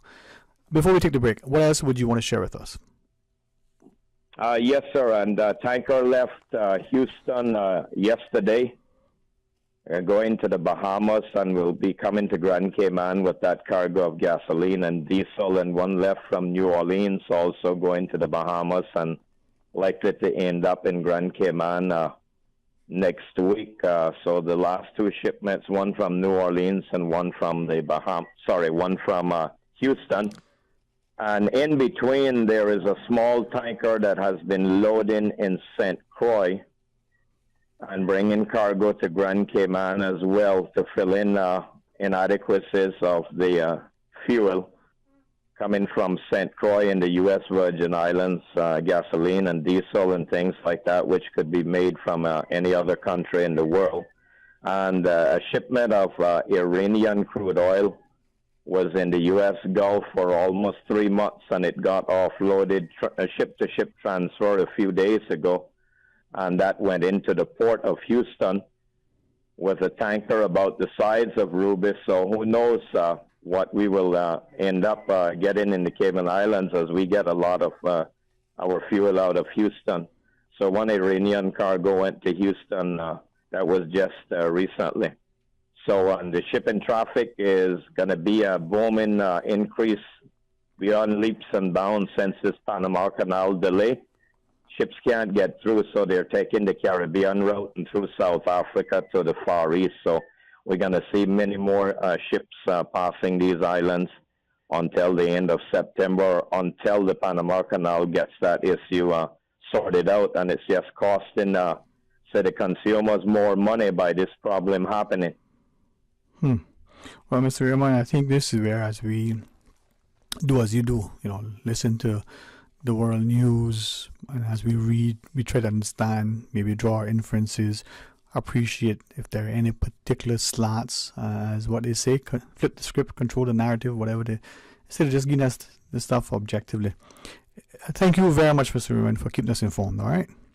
Yes, okay, all the best. Good afternoon to everyone. Have a nice time. And condolences to the family and friends. I heard it was a tragedy in Grand Cayman again today. Yes, sir. And thank you. Thank you for remembering them. And if we might, on a more positive note, join you in celebrating with your daughter on her birthday. So thank you, sir. Let's pause, take a break. When we come back, we'll invite our callers to share. 949-8037. We told our work sometimes, 949-6990. And of course, the WhatsApp call, 925-3261. They say variety is the spice of life. And that's why at Subway, we're introducing the new Boneless Hot Sub. Say what? The premium sub brings new ingredients like spicy breaded boneless chicken, French's crispy fried onions, and buffalo wing sauce, bringing a zesty and flavorful experience with every bite. Add some of your favorite veggies, cheese, and ranch sauce of your choice of freshly baked bread for the ultimate boneless hot sub. For a little spice in your life, try the new Boneless Hot Sub from Subway. So good and tasty. And make it a meal with a drink and chips or cookies. Subway. Eat fresh. You know, as a little girl, I dreamt of traveling to faraway places and foreign lands. I tell you what though, no more dreaming. This summer, I'm going flying with Cayman Airways. How blessed are we in the Cayman Islands to have a very own national airline? Girl, you can fly to so many international destinations without the hassle of connecting flights. On top of Jamaica, Cuba, and Honduras, you got non-stop flights from Cayman to New York, Miami, Tampa, and even Denver, Los Angeles, and now Panama. Going to be a little cafe con leche and Hollywood Squares for this old gal this summer. Make your travel dreams come true with Cayman Airways, offering non-stop flights for non-stop adventures in Panama, LA, and many more places in between. For details and to book, call 949-2311, contact a travel agent, or visit CaymanAirways.com. Christian Enlightenment Center in our new location on the waterfront is celebrating 46 years. Can you believe it? 46 years. For the rest of this month, we're offering a 15% discount store-wide. Yes, everything is 15% off at the Christian Enlightenment Center. School supplies, Sunday school materials, Bibles, journals, everything 15% off. We're open Monday through Saturday, 9 to 6 at the new location on North Church Street beside the Burger King on the waterfront in Georgetown. 945-1252. Christian Enlightenment Center. Gifts for life. Now, more than ever, supporting your immune system is crucial to helping your body fight off illnesses like the common cold, the flu, and COVID-19. At ValueMed Pharmacy on Walkers Road and in Boddentown, we carry all the essential vitamins and minerals to help support your immune system and improve your overall health. Some of our top immunity support picks are vitamin C, vitamin D, zinc, elderberry, and quercetin are the popular 7-in-1 immunity support. Our pharmacists are always on hand to help guide you and answer any questions. Visit ValueMed Pharmacy on Walkers Road or Boddentown. Live happy, live healthy with ValueMed Pharmacy. Honey, did you get your Benzorama ticket yet? Benzorama what? The Lions Club Benzorama fundraiser. You could win a brand new Mercedes-Benz. What? I have always wanted a Mercedes. What kind of Benz? A brand new sparkling 2023 Mercedes-Benz GLA 200. Tickets are $25 for one, $3 for $65, or $5 for $100. And you're helping to support the many Lions Club of Grand Cayman causes. Driving in my new Benz and feeling good about helping the community. The Lions Club of Grand Cayman Benzorama Fundraiser. Your chance to win a 2023 Mercedes-Benz GLA 200. Benzorama fundraiser tickets are available from Lions Club members and various sales outlets. The Lions Club of Grand Cayman Benzorama fundraiser supports numerous community initiatives, include site screening, Christmas deliveries, restoration, and social services.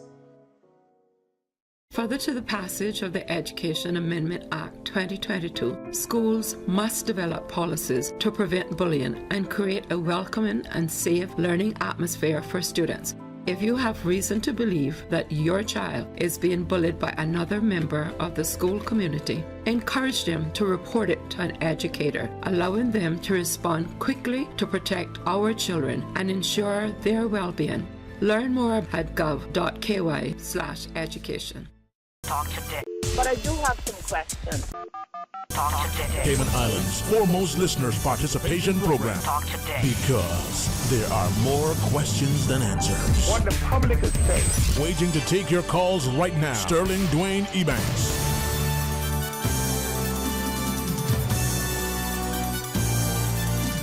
Welcome back. Thanks for sharing with us. It is open line, and here are a number of the options that you can use to share your thoughts with us. 949-8037, 949-6990, or WhatsApp call, message, if you so choose, 925-32621. Should we take this call, Miss Susan? Yeah, why not?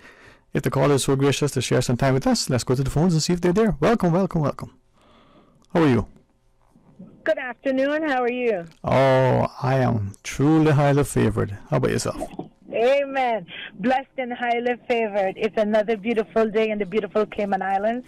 God has given us such a beautiful, beautiful paradise to live in, and I appreciate it. And I would love for all Caymanians to appreciate this beautiful island that we call home. With that, we need to be ever so grateful. Yes. And it's very saddening to see we have got away with a lot of things, with litter, with derelict vehicles, with sore eyes. When you're coming in the community, you find properties that create eyesore for the community, and the speakeasies and stuff in our communities. It is so saddening. This week I stopped and spoke to two landscapers. Why are you blowing your leaves into the road off of people's property that you are working on? It is against the law. It is littering. They tend to blow the debris out in the road, then the cars take it up and down the street to other people's property. How can we let them understand that they cannot do this? It is wrong. It is wrong. It is against our laws. And even though I went as far as to find get the company name of these companies, I still can't get no DEH or DCI to intervene. And if possible, immigration to intervene and say, hey, you're just constantly making things worse for us here in Cayman. We're trying to beautify our island. We're trying to keep our island clean, and you're doing the opposite. Revoke the work permit. Revoke the business license. Charge them for littering. Good God, I know that the littering fine is only $500 and it needs to go up to $2,000-3,000. But we have to be able to work with what we have. We need to work with what we have, and if we don't start working with what we have, we cannot expect to get anywhere in beautifying our island once again. Yeah. So but as I listen to you, though, very, very thankful that you shared that, because for some they might say, well, this is a minor petty issue.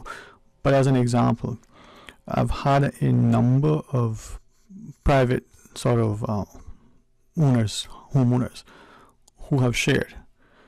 There's a company that they've used to, take care of their yard. The workers would come, they would blow it into the street or blow it into the adjoining properties, whether they were vacant properties or not. One of those, just one, so shared that for whatever reason couldn't communicate with the workers of the company. Everybody spoke the same language. They were all personable, pleasant. They were competent in what they did, except they would take the blower and blow it into the road or into the adjoining properties, vacant and occupied. Just yesterday, I saw one at down that Cayman Bay, and he was blowing the leaves in the road. And trust me, I had passengers in my car, and I begged them, please bear with me a minute. I got out and I went and I spoke to them, and I said, please get these leaves out of our street, and I will be reporting it. No, I even went as far as found the company name, and I put it in and to the BTF team, and I'm not hearing any response. But as I listen to you, I mean, this is now someone writes, complete agreement with the blowers and the landscaping, right? But in this instance, I say it's just one individual that had no complaints at all with the company, the professionalism, the courtesy of the employees, except they would blow it from that person's yard onto the main road or into the adjoining properties.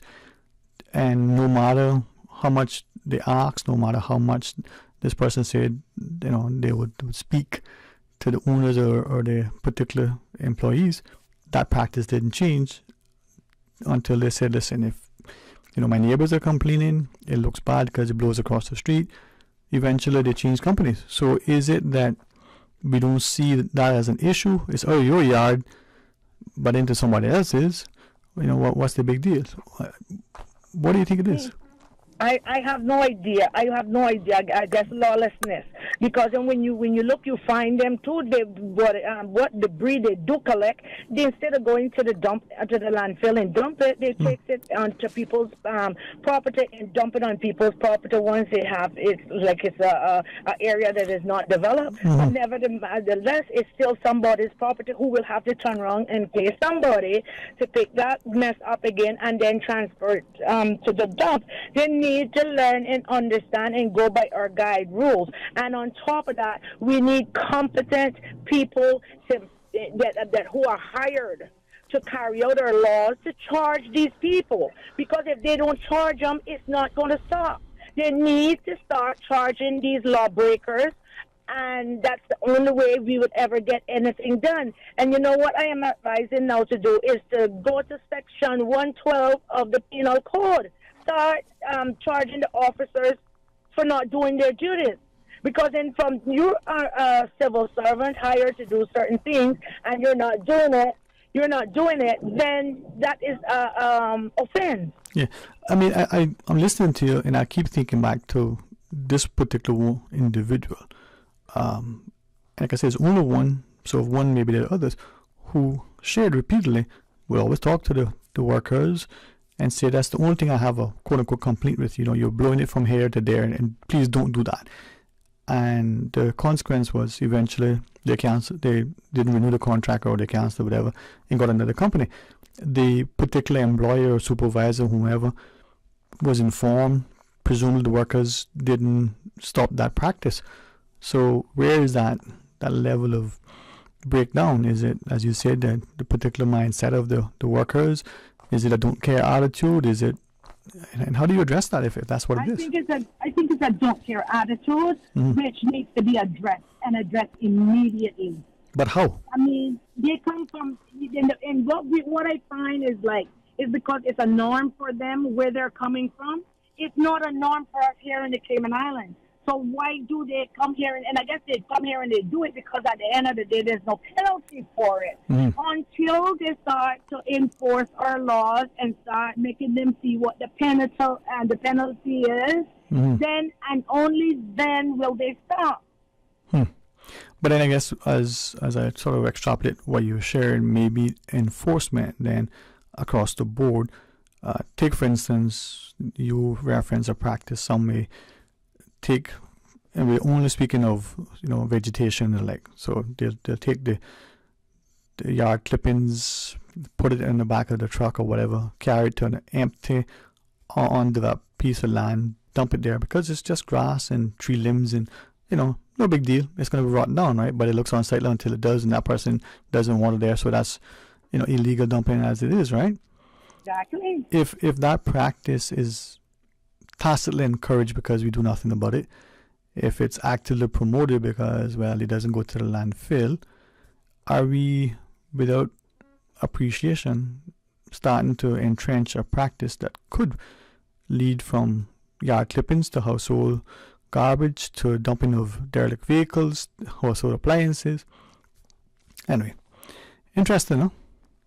Look at Bordentown. Oh my God, Bordentown looks like somebody let go a bomb inside of Bordentown. For our first first town of the capital of the island. Huh? Look at how Bordentown is right now. It's a total mess. And it has been like that for years. Why can't DEH enforce? Why can't public planning? Why can't planning enforce? It really looks bad. We cannot get these people to come out and intervene and see how best we can get our island clean.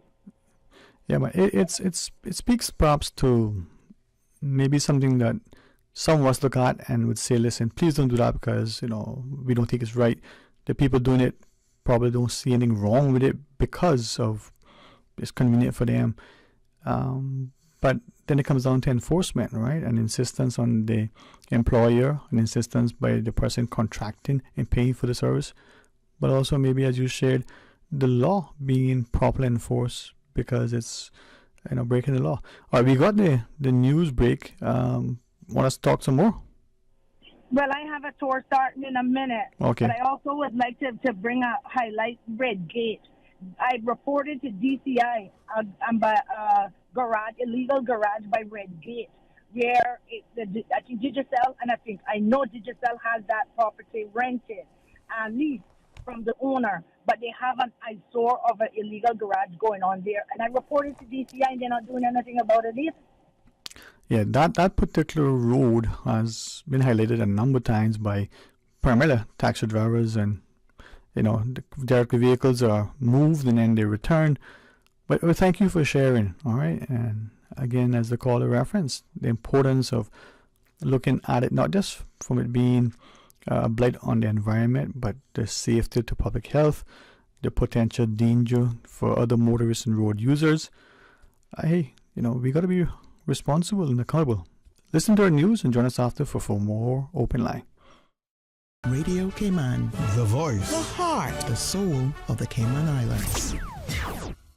Today's biggest news. Radio Cayman, your voice, your choice. Local, regional, international. This is headlines from Radio Cayman's newsroom. Today's biggest news. The Department of Education Services DES advises that preliminary results of the CXC examinations administered in May-June 2023 will be available for viewing today from 6 p.m. To access the results, parents and guardians or students may visit cxc.org/student results. In international news, Russian President Vladimir Putin has sent his condolences to the victims of Wednesday's plane crash. In a televised address, he said that the Wagner boss made serious mistakes in life but also sought to achieve the necessary results. And he warned that the investigation into the crash would take time. Authorities say all 10 people on the plane were killed when it crashed near Moscow.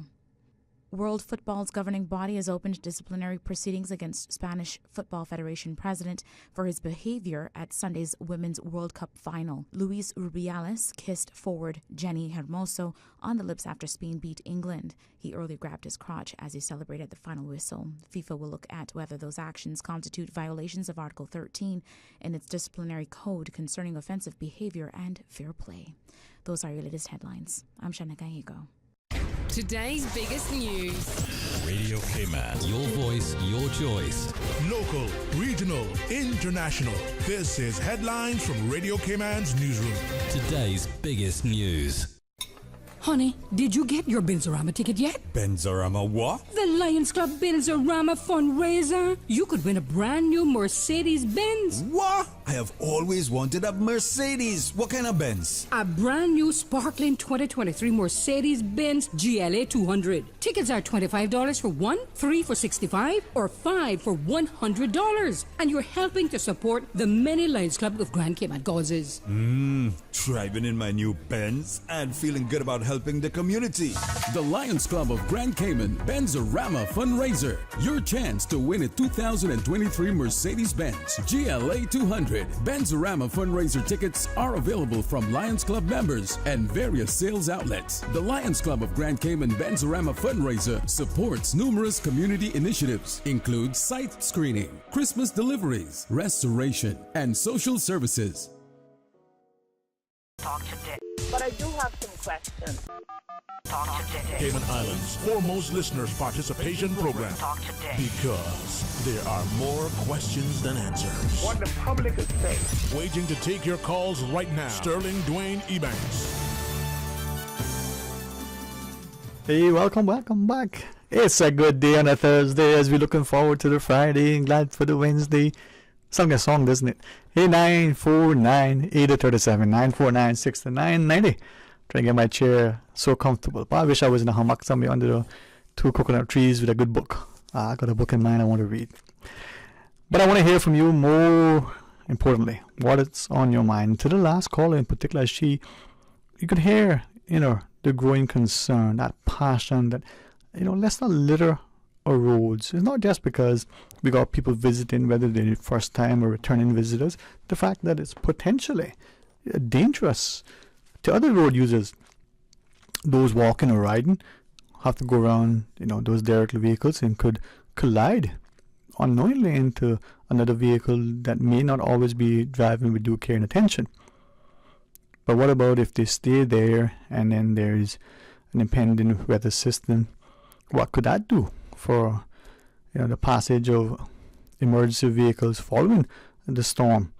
What about if it stays there longer and then it becomes an infestation of rodents and other similar critters? But just the way it looks itself, I'm sure we have more respect for ourselves and for each other in the first basis. And if we don't, well, what's that saying about us? It's not just the derelict vehicles, as she emphasized also the notion that we're taking yard clippings, the grass, the limbs and the like, and maybe we're dumping it on other vacant property. Is it unsightly? Is it also creating potential for rats and other sort of critters? Is it that we're blowing using those sort of gas or even electric blowers, but mostly blowing it into the roads or into adjoining properties, other people's yards? Is that what we want? There are many jurisdictions that have banned the use of those. Some would only allow a vacuum-like system or some other way to collect it. Do we need to go there? Some places have banned the use altogether. Some have restricted that they can't be used on these days or outside of these hours. But like so much in a society, is it a case that we're not stopping for a second to be considerate? Let's look at you're going to the airport, for instance. You're dropping off passengers. Are we dropping them off in the correct spot? Are we dropping them off and leaving because it only takes that amount of time to take the luggage out? Or is it that we're parking there forever? Now, different reasons we do certain things, but again, to what extent? Go back to the caller who said, well, didn't know if you went too slow on the road that could be a ticketable offense. Is it as dangerous or potentially dangerous to go too slow that may cause a traffic backup or people to get frustrated and then overtake? And where does that lead you? Again, it comes back to our individual behaviors. How does that impact others? Well, it is open line 949-837, 949-6990. Then you can WhatsApp 925-3261. Over the last few days in particular, and given the passing rains, some people have shared that they wanted to see the coastline, where the sea is rough. To what extent, the torrential downpour, how did that impact the beaches, if any? Were there any particular skill pots more visible? One individual had shared that just taking a walk in the last day or two as part of the opportunity to once can get out to walk, the rains had subsided, taking a walk, only to realize a number of things that seemed to be a growing challenge relative to accessibility. One was along many of the roads there are these posts. I think he called them bollards. I don't think he said something else, but that make park in front of some of these properties, despite sufficient space on the shoulder of the road to do so, but they can't because these posts are now erected. Are they illegal? Do they have planning permission? Are they something that we just turn a blind eye to because the property has decided, well, this is what we're going to do? There have been a number of people who've called and asked, are those things legally placed by those properties? along the roadways? If so, should it be allowed? If it's not legally placed, should they be removed? Then the other challenge that was identified by this individual, likewise others in the past, if you walk along the beaches, now I don't know if it's a practice and end of the beaches across the country, but this was along the 7 Mile Beach. Some of the properties have erected using posts as well as rope and quote unquote fenced off, delineated a particular area, some not far beyond the vegetation, some as far down as they seemingly can, to make that particular area part of that property's quote unquote beach. Is that permissible? There's much discussion about what is the legal part. Now we'll take these calls. We'll hear from you if those are things you want to discuss and highlight, correct, or compliment. We just want to be better informed. 949-8037, 949-6990. Then of course toll free 1-800-534-8255. May not necessarily be working for you, but try it all the same. The WhatsApp can be a call or a message or a voice note, 925-3261.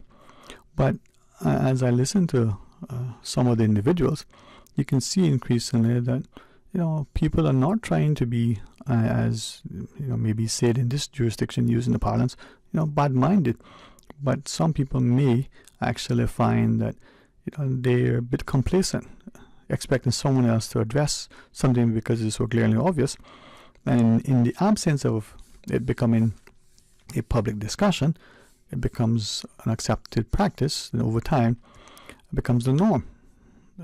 So much so that we're seeing the challenges with a beach access, the question of the enforcement of our prescriptive right, the practice as we just shared in relation to those two things, the roads, the public roads, and this erection of these posts that make it impossible for people to park along the roadway, off the road, and adjacent to the property, and they can't get access to the beach and other places. If you drive along many roads, in particular the Westbury Road, you may see that in front of condos and hotels and the like. And then of course on the beaches themselves, I must share, avail myself of the opportunities of recent to take a beach walk, and I will again in short order. Truly enjoy that, but it is certainly something to be mindful of, because it may not necessarily be anything that people have done with any intent to create a challenge. It could just be out of ignorance, but it could be otherwise, and if we don't deal with it, then it may lead to an unnecessary confrontation. How do we address it? Who addresses it? Well, let's see where we go. Once Ms. Susan tells me to take the call, as she has just did, well, let's do it. Welcome. Thank you for calling. Morning, Dwayne. How you doing? I am excellent. How are you? I'm above ground and kicking. Listen, I hate to say this, and I've been saying this for a while. Cayman is becoming like... Sorry, you mean Cayman? Cayman. There you go. It's getting like Australia with the Aborigines, where we're being pushed further and further, more and more from the west side to the east, north, northeast, away from the west. Except for the bridge that goes to West Bay. But at the end of the day, if I'm supposed to be the gentleman, who's responsible for all of these stuff? Because for as far as I recall, and I'm a little bit smarter than the fifth grader, but as far as I recall, you cannot put nothing on the side of the main road, because that main road is good for the people or for the government, right? Because as far as I recall, the condominium owners are not paying either NRA or Island Paving to pave those roads or maintain those roads. If they're going to block that prescription way, then start billing them for the maintenance of the road. But as you share that too, I recall, just casual, informal conversation by some individuals who said, well, what if that area is actually a part and parcel of that property and it's legally their property, and the road then is where the road is marked, but that little, for want of a better word, that little shoulder that is side of the road is actually that property's property. If you follow me, right? From the main road. Mm-hmm. If that was part of their property, then government would not have put a walkway on that property. Therefore, are they paying government for the prescription rights of using the walkway? Well, you see now, many of those properties have some sort of fence and hedge or some sort of thing, right? So what is that space between that fence, hedge, and the road as we know it? Some certainly wide enough for a car or more to park, and some so narrow that even with the sidewalk, you're almost in the road. So your point is taken, right? You remember several years ago, right? Government were widening the road. Uh-huh. Government went to properties and said, listen, we need this road. We're going to widen this. We're going to give you X amount of dollars. And that's what it did down by the Great House, and after you pass Governor's House going towards 7 Mile Beach, Public Beach. Government had widened those roads because remember it was too lean. So those people got partial payment for that road.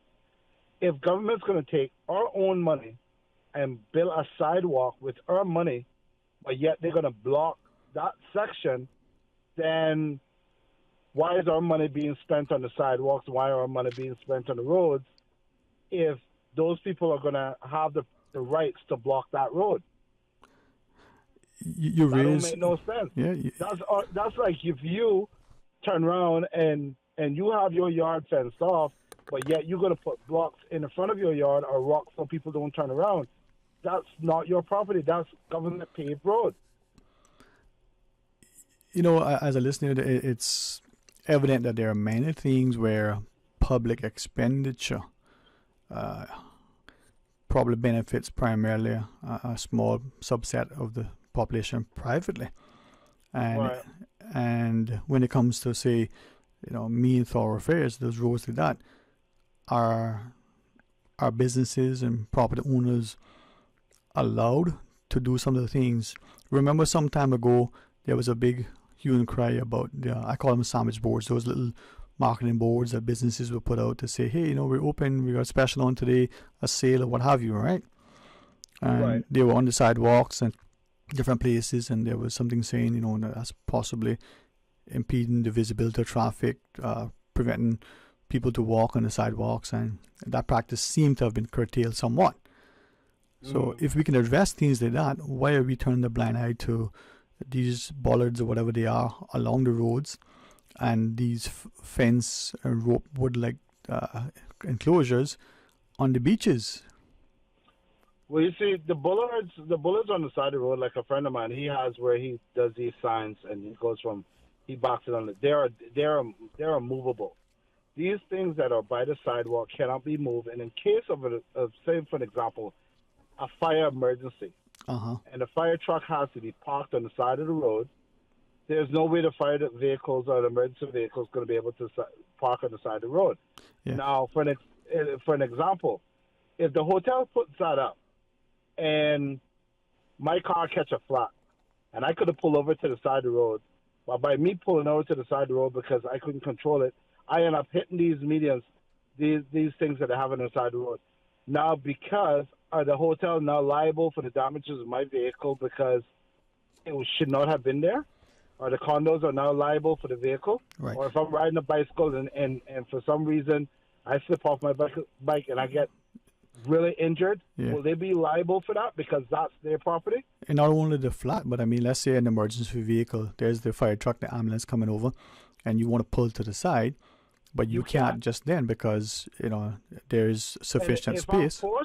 If I'm forced to pull to the side and I damage my vehicle, I can show you they're going to be liable for the vehicle because they have no signs that damages or whatever, that vehicles are being damaged, we're not held liable. Right. You cannot put something there because it's not your property. But let's go one step further, right? What if they have been given a permission by the government, or they haven't been given permission by the government, but somehow we just allowed it, so there's implied permission. Is government liable for that?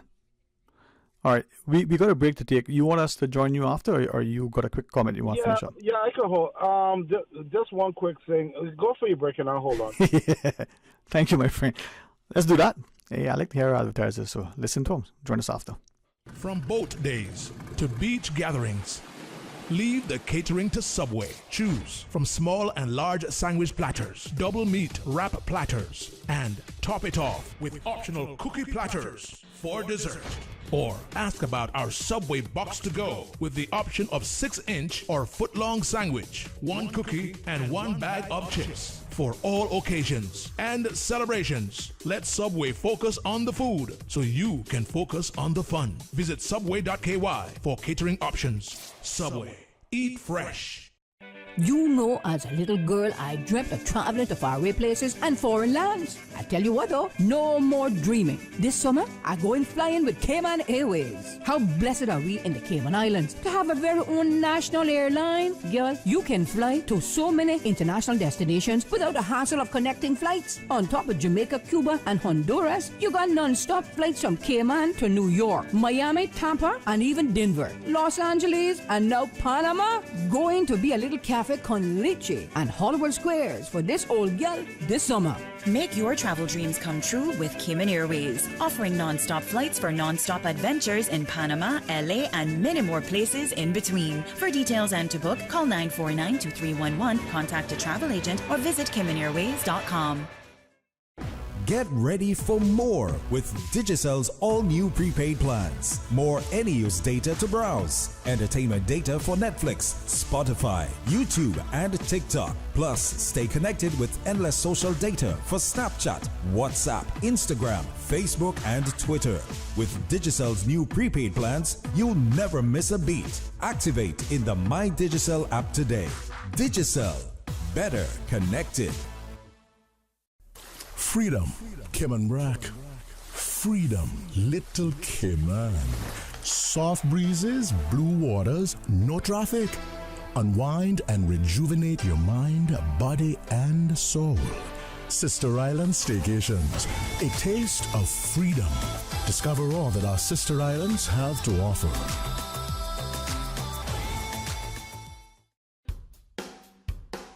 Christian Enlightenment Center in our new location on the waterfront is celebrating 46 years. Can you believe it? 46 years. For the rest of this month, we're offering a 15% discount store-wide. Yes, everything is 15% off at the Christian Enlightenment Center. School supplies, Sunday school materials, Bibles, journals, everything 15% off. We're open Monday through Saturday, 9 to 6 at the new location on North Church Street beside the Burger King on the waterfront in Georgetown.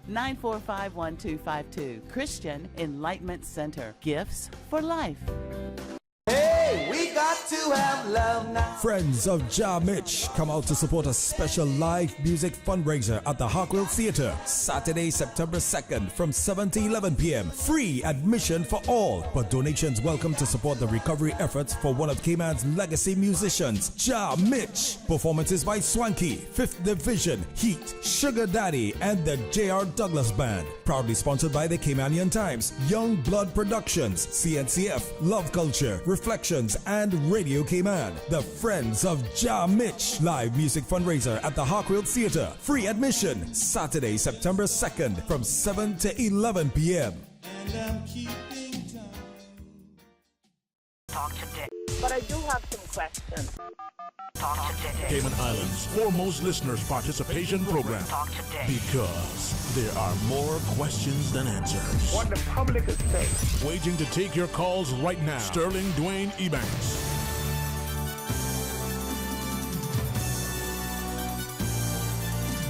Welcome back. Thanks for sharing with us. 6 minutes or so in the program, and the caller was so gracious to hang on. Hey, thanks for making some good points, as you were saying. Yeah, so the other thing is that we as locals, when you have to build a little back patio on the back of your house, just to chill out with your family or whatever, right? You have to go through all kind of hoops with planning. And if you dare forbid, if you open or do anything like that without their permission, and without them coming giving you a red flag and red this and blue this and approval of that, and paying all kind of money for one little 1,500-foot patio or 500-foot patio space is a fine. So what I don't understand is, and God forbid, you get that fine that gets hit. Just like how Flo just got hit with a $400,000 fine from off-reg, but at the same time, everyone's jumping up going, oh yeah, Flo get charged, but they don't realize that we're going to end up paying that as an offset anyway. Mm-hmm. So they're not going to dig out of their pocket and pay for it. And if you think they run into Digicel or any other telecommunication company is going to make a difference, the one thing people don't understand is that on the line, that telecommunication on the line cable is owned through Flo. So even if they got to go through this, they got to go through Flo to get it. Yeah, maybe this is where, as our economy and our political systems, mature, for want of a better word, maybe this is where the populace start to appreciate that everything is sort of, overlapping and intertwined, right? Any final thoughts, my friend? The one more thing is that when you're talking about the fencing on the beach, did they get planning approval to get that on the beach? That's where I'm coming to now. Did they get planning permission to put that on the beach? And if that, why is it that if they did not get planning, i.e. permission, why is it they're not being fined? That is a good question. And this is kind of why sometimes, as you share that, what is implied is that if we, turn a blind eye, as it were, to some things, because it's no harm, no foul, then does that small thing become a bigger thing later on? And after a point in time, it becomes accepted and then entrenched, and then you can't do anything about it, right? I will say this to you. A couple of weeks ago, I was on the beach with my daughter, and she just happened to have the wave runner. She was on the outside of the 200-yard marker, and she was going from West End towards the public beach, which was legal, but she was on the outside. She was just strolling down because I was following her with my drone. And the first thing a lady jumped out, a Karen jumped out and goes, she didn't see that I was there and that was my child. And she goes, come from in front of my beach. And I'm like, Mom, she might be in front of your beach, but she's in my water. And I left it at that. And the lady looked at me and goes, is that your child? And I said, yes, that is my child. And you do not own the beach. Where she at is not in front of you. And she literally said in front of our beach. And I actually have it on recording. But I didn't push it. I left it the way it is. Yeah. Well, this is where... I'll leave you with that, bro. But yeah, man. Hey, thank you. Day, we need to stop turning a blind eye for the people who i.e. is bringing in money. And the same thing like you said, people are getting stuff waived because they're bringing stuff into the hotel. So they're getting away with more stuff than what the locals will get away with. Yeah. So I'll leave you at that, bro. Yeah, man. Hey, thank you for sharing it. And as the caller emphasizes, it's something to respect, others' property and their privacy. It's also important that we ensure that people are sufficiently cognizant and informed of their practices when they impinge on, others' sort of rights, as it were.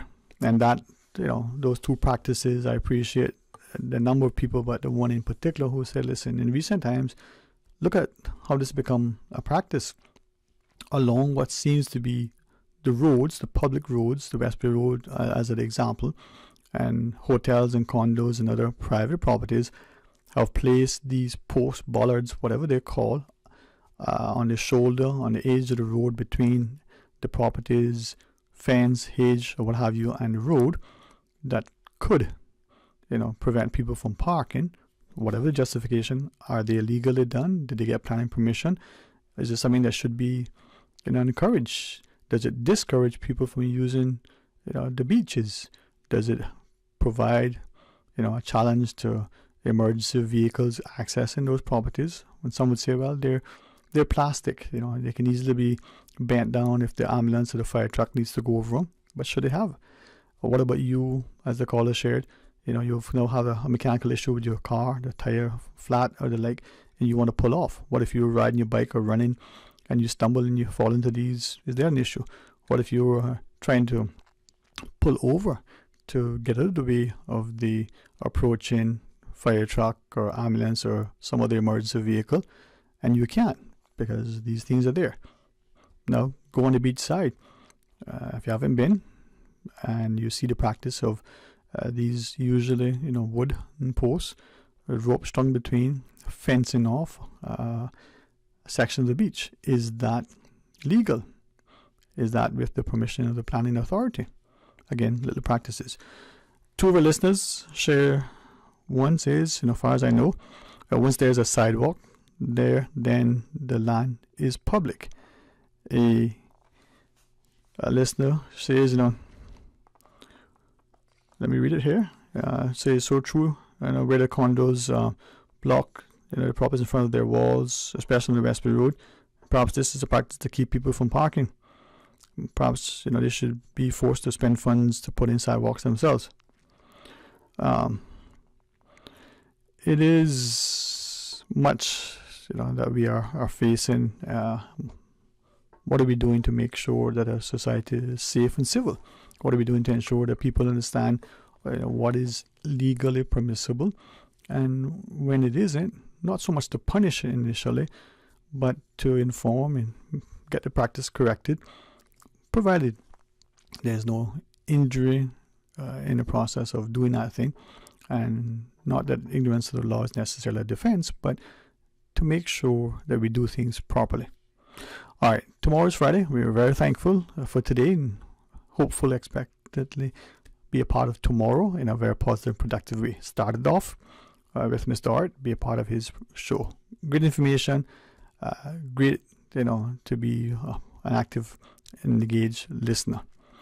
Now, we won't close it out today without wishing Mr. Varian again a very, very happy 95th birthday, from all of the children and grandchildren and great-grandchildren, everybody, And then our very own, he's not present, so we can't make too much fuss, but boy, we can, yeah. So I think he's celebrating 150 years old today. Yeah, he looks like he might be. Joel Wilson, happy birthday to you. We miss you, Bobo. Looking forward to, when you come back into the studio. And if you got a lot of cake and you can't eat it for yourself, we'll eat it for you. Right, Susan? That's right. So, Joe, happy birthday to you. From all of us here at Radio Cayman. I would almost want to say we should sing happy birthday, Susan. Me and you in particular. All right, we'll record that, Joel, and we can send that to you privately.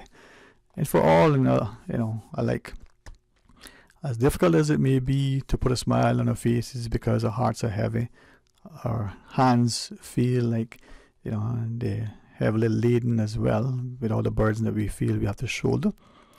Let's see how best, we can put a smile on our faces, because at the end of the day, we're doing our best, and whether people appreciate it, at least we know in our heart of hearts that we are doing just that. Well, thankfully, we have today, and prayerfully, we'll see tomorrow. Until then, be of high favor and cheer. See you then.